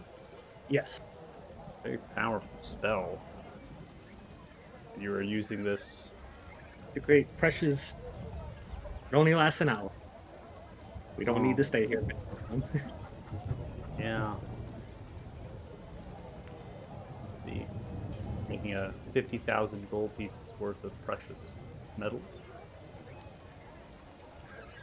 What about 30,000? I think the issue comes into play here that you can create the coin, but it will be a pile of coin. You have to grab a chest, something, box, crate nearby, place it in. Just something to add to the flavor of what you're doing. Is there boxes nearby? Yeah, empty crates, things to use, for sure. You're gonna grab and throw the creation into it, right? So all the coin Yep. just kind of spills You in. know, just like flop inside. Okay. So you create all of this coin, lasts an hour. What do you do with it? Takes it and then over the link just says the cost this and place. You can let him know we have the coin. Maybe negotiate a bit so it's more believable. Like, How get down about to we the just get this over with cost this rather than negotiate? Okay.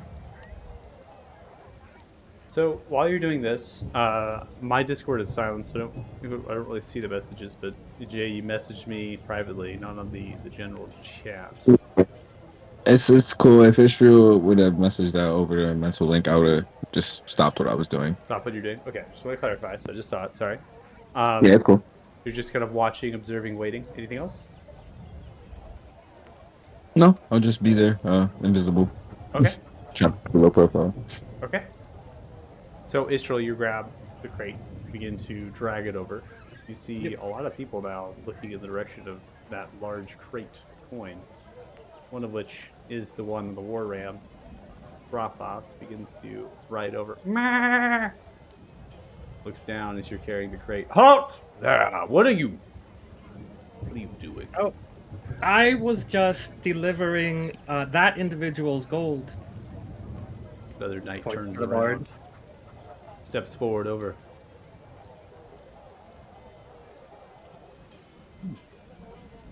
That is a lot of coin.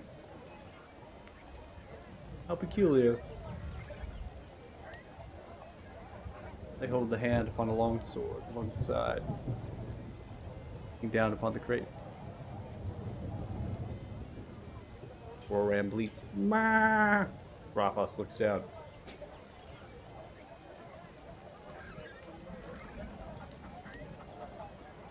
To hold the hand, pressing against the lips, spits into the ground.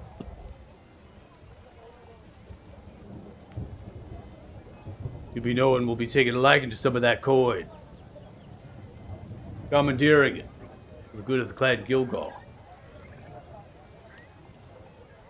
Right, Grabs, well, reaches for the not saddlebag, mine. takes it, throws it down upon next to your crate. As he says that, I'm like, oh, I'm not worried about it. Talk to this guy and point to the bard, and I will grab the loot. Our transaction's done. The bard at this point is looking down at the loot and like reaching for it slowly. I've already grabbed it. Looks down towards, sees the loot's gone.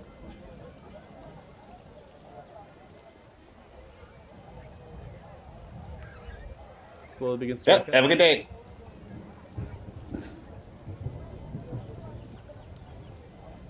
Do, do, do, do, do. Israel, do you load the satchel full of coin for the Throphos?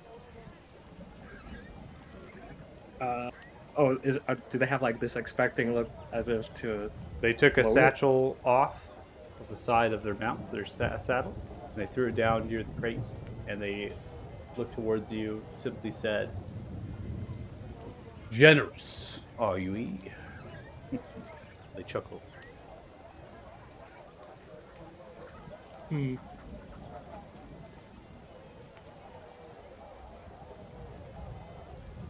I think you had best ask the owner of that gold to move the gold.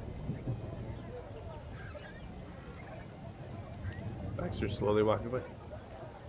You look like the owner of the coin to me. You were the one with the crate. How about you be generous now? Looks towards the other Thropos. Waves. And the ram comes running over. And if I refuse, Well, I wouldn't want you to refuse. That could be very bad for you.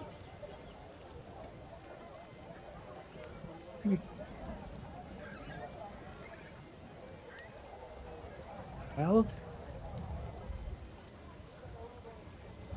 seems like it's going to be a very bad day then. She's gonna try and step behind one of the civilians and just cast the dimension door out of you. Okay. You're gonna walk by and throw up a dimension door? Yep. Get Okay. break line of sight real quick and just cast the dimension. Okay. Go ahead and cast it. They're not gonna react. They're gonna look towards the crate only. You left it there. At that point, Dirty Joe, are you keeping an eye on Baxter? Yeah. What are you? Keep an what are eye you on everybody, really. just watching everything that's happening? Yeah, just in case I have to act. Okay. Thinking about giving him my own loot, but seems like he wants to get out of town quick. Yeah. So as you do that, you're thinking they hop into the corn rows, and they seemingly disappear. Muttering to myself, well, that solves that problem. And I just duck behind the hedge and follow Felix. The war rams begin to come over top of the crate. Thropos pushing past. You see, looking towards the two adventuring folk, the axe, the other with the sword placed. Look towards them. Making no move on this coin. This is Clan Gilgal's gold. Carry on. We'll meet the full ranks. When Joe follows me to the alley, I just cast invisibility on both of us. Okay. I just, don't want to be followed because I have eyed it, just to make sure, Sure. I hear you, man. The mental link, I will just let the rest of the party know. I have the stone with the loot. Regroup outside the city where we came in. Hello, Golden Knight, sir. Golden Knight begins to walk away, pushing away, just lets it off. Dwarfs. Let's be racist.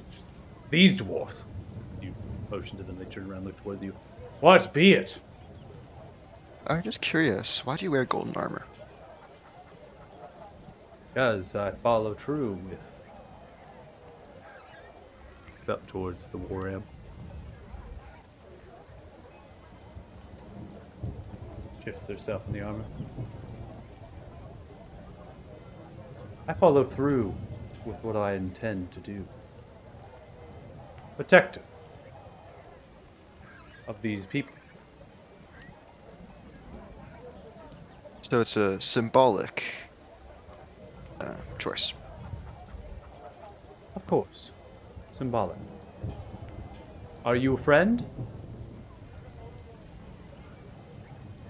In what way are you asking that? A friend of the people? A friend of you in particular?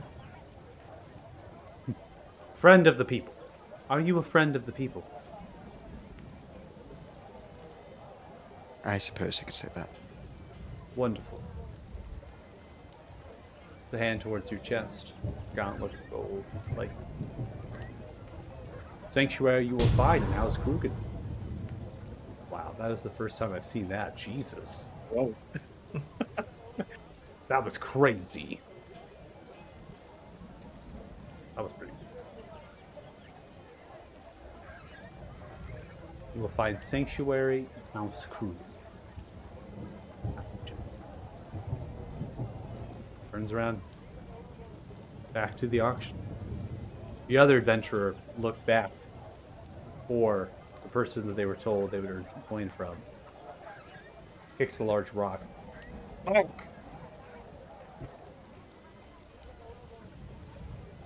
Are Hey, tree. Begins May to the walk sun off, protect you. headed into the alehouse.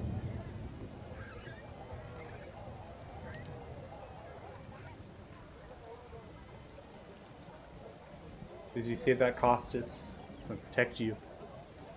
I look towards you. Look up in the skies. You as well.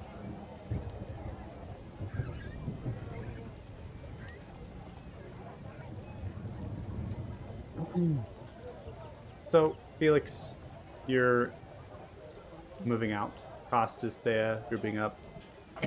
The rest of you, what are you doing? Still invisible. I was just watching the conversation kind of from a distance, making sure I don't have to come in and kick any ass. Okay. And now that it's over, I'm going to Just get make my out. way back out. Yep. Everyone kind of meeting up outside the courtyard. Mm-hmm. Okay.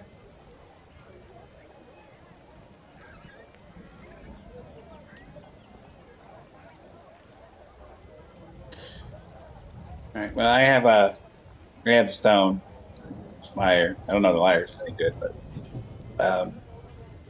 I'm sure Mr. Athala or Israel can look at it. Uh, but if we go back into that town, we should definitely change our appearance. But we didn't Other use our things. original appearance in the first place. We all look different than how we normally do, so we're fine. Well, even then, we drew a lot of attention back there, so I agree. Yeah, these farmers' appearance are now compromised. They assaulted people, lied to the guard, gave them false money. You guys are great. I don't know what you mean. I think what he's getting at is once that magical gold disappears, they're going to be pretty pissed. So find But either yourselves way- together. You interrupt. Find yourselves together. Some time has passed. We're going to call it roughly about 30 minutes or so. You're now kind of grouping away. You're also still moving away together. Felix, I need you to make a perception check.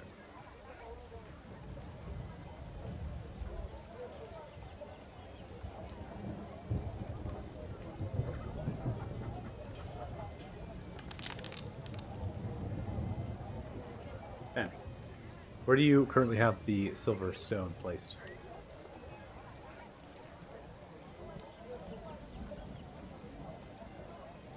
Well, there's nowhere I could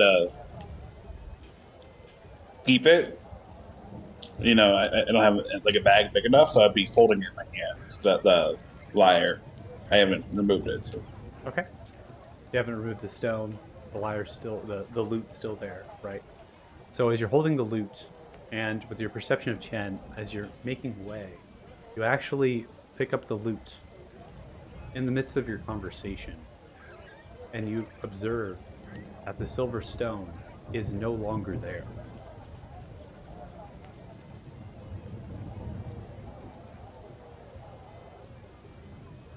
Was it there when I picked it up? It was.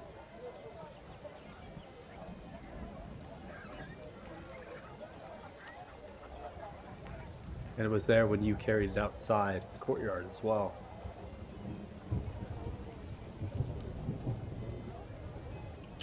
Well, apparently somebody can see invisibility because they took this very successfully took the stone out of this lyre, and all that was invisible while that's happened. So. I mean, as immediately as he says it, El Dalo will cast see invisibility, scan the area. Okay. There's someone. You throw up a see invisibility, begin to scan the area. You do not observe any visible creatures around you. Except for yourselves, well, which has ended of your work to come together. Costas, can you sense where it is? Yeah, sure. I will try to commune with my stone and see if I can find it, or at least like a general idea of where it is. Okay, please make a wisdom saving throw.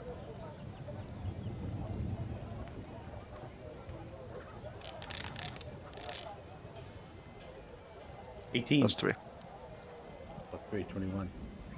Send the tendril of waves, and what you observe and feel is that stone is close. Feels as if it's in the direction of the courtyard tower, back where you were.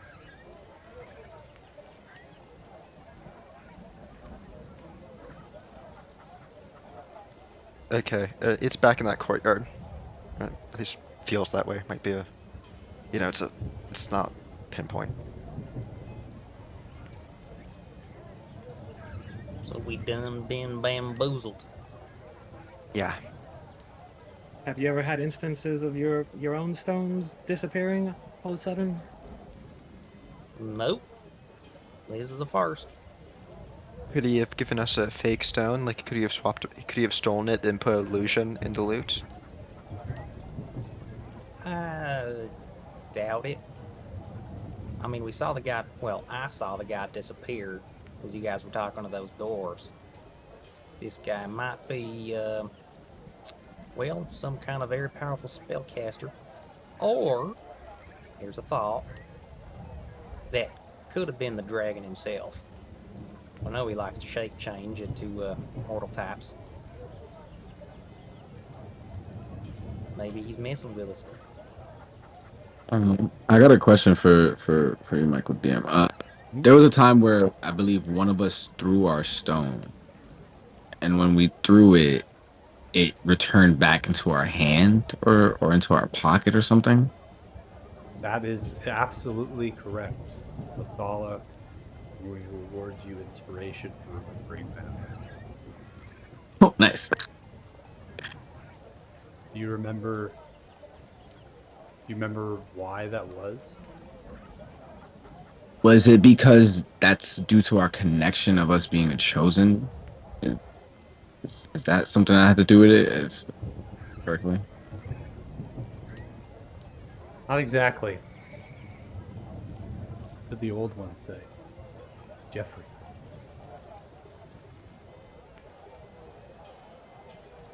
What did Jeffrey Dahmer do? Oh. He's-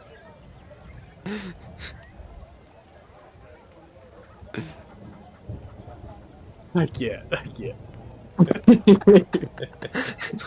That was such a rambunctious chain of events. We had so many people doing things. I should have just kept this in initiative the whole time. Everyone was all over the place. Still, it was still funny. Still, so many things were happening. I'll let you chew on it. I'll let you think about it. There's some old one that said something, but you're on the right path. You have just that factoid for yourself there, Jay, that you remembered. That is definitely a piece of what has happened here. By the way, how do I spell Krugen? Like the House of that Golden Knight.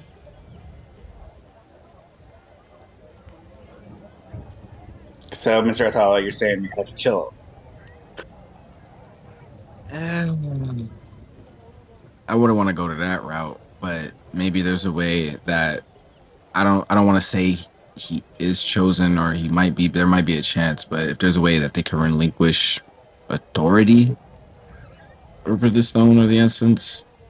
What if I merged it with mine while it's still within range?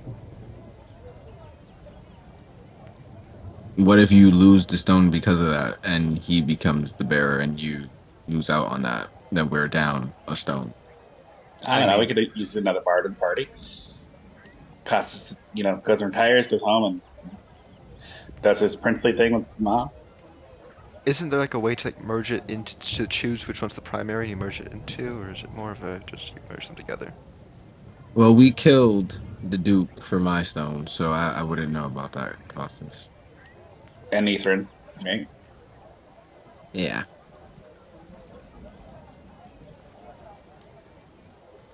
Well, part of me doubts that he's the white dragon. I mean, the silver dragon, because Did you don't they crave these stones? I think that. how you sense the sense that it was still there? How far away? Or is it in the courtyard? Why don't we just go look and see what's there? Yeah, I sensed it was roughly in the courtyard area, very close. Like Mr. Thalia, you should have your seat visibility still up. You know, Yeah, we can get there fast enough. It'll still be up. We could see if whatever's around. Can reapply invisibility if we have to. And change our appearances.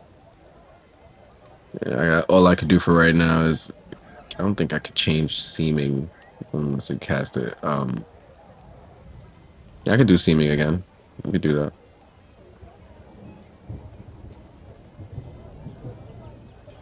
Okay.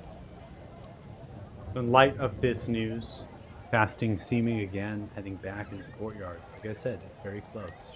You know, it's in around that courtyard of the tower. Not left a location.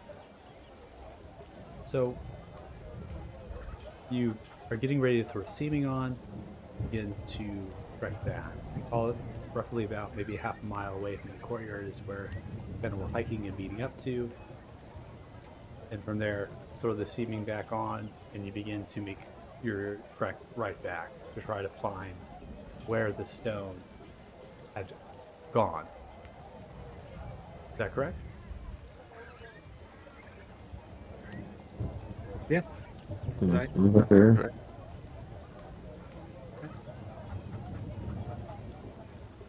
So that's where we're gonna end it. So that was a lot of chain of events. I will. I think next time I will keep you on initiative with how everything was unfolding there. But things have happened. Have a creation spell. We have gold now thrown that lasts an hour.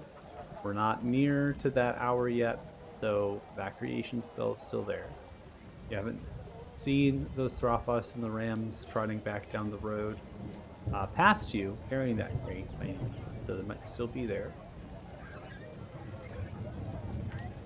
You got some information from some knightly figure, the House Krugen, and you get the stone. Okay. Do you have any questions or anything? That was a lot. That was a lot to unpack. There's a lot of things that were happening.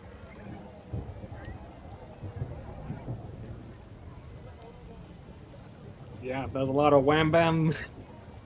Yeah. Up moves forward. Okay. I'm imagining, by the way, if they did merge the stone and it was between the two, you know that scenario where you have like the two parents, puppy in the middle, and they're like trying to see, all right, who gets custody? Well, it's whoever the dog goes to. Ido would have picked me.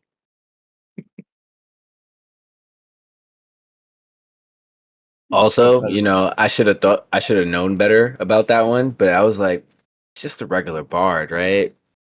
Nah. Just a Of course slight he's not wave of regular. the wand. I mean, who was Dude, the he's last bard person in that had D&D. an essence? Griffin, right? Yeah. Nobody is a regular anything. That's what I assume. Yeah, Bards in D&D all are mages. They're all spellcasters. yeah, but like it was still fun. And then it wasn't me. It was Billy Corn Grower. He was the one who did that. It wasn't me. That's right. Yep. It's true. That is very Yeah, that true. seeming came in clutch. Seeming is great. You could commit crimes and go around the corner and then come back as yourself. It's just great. An entire party of changelings. In a sense, yeah. All right, so we calculate some experience points for you all. Give me 1 second. And I do want to say, hopefully, it wasn't too frustrating with how everything unfolded. Definitely got to see some advancement of the plot for sure. I think, in hindsight, I will probably put us into initiative and keep us there with how everything was moving. So that way, everyone has equal opportunity to do things that we're kind of putting them into order. Does that sound fair? Yep. Okay. I think personally, I was a little thrown off because Jay, you crashed, and I was Yeah, at the wondering if worst we- moment. I was wondering even if we needed initiative. Yeah. Definitely. Sorry, everybody. No, it's not your fault. Yeah, it's like especially since you were like the first of us to go up, and like you were the one who Mhm. started it, kind of. So I was like, does Jay have a plan? Like, did he? I thought it was like, all right, we're going down now. Let's go. Did he have like? I had a plan to talk and be like, hey, I don't think we should all go into combat. You know, they're only focused on me, but then my whole computer crashed. So I'm like, they should. I don't think they're gonna think straight to go into combat if I just say I'm gonna go invisible.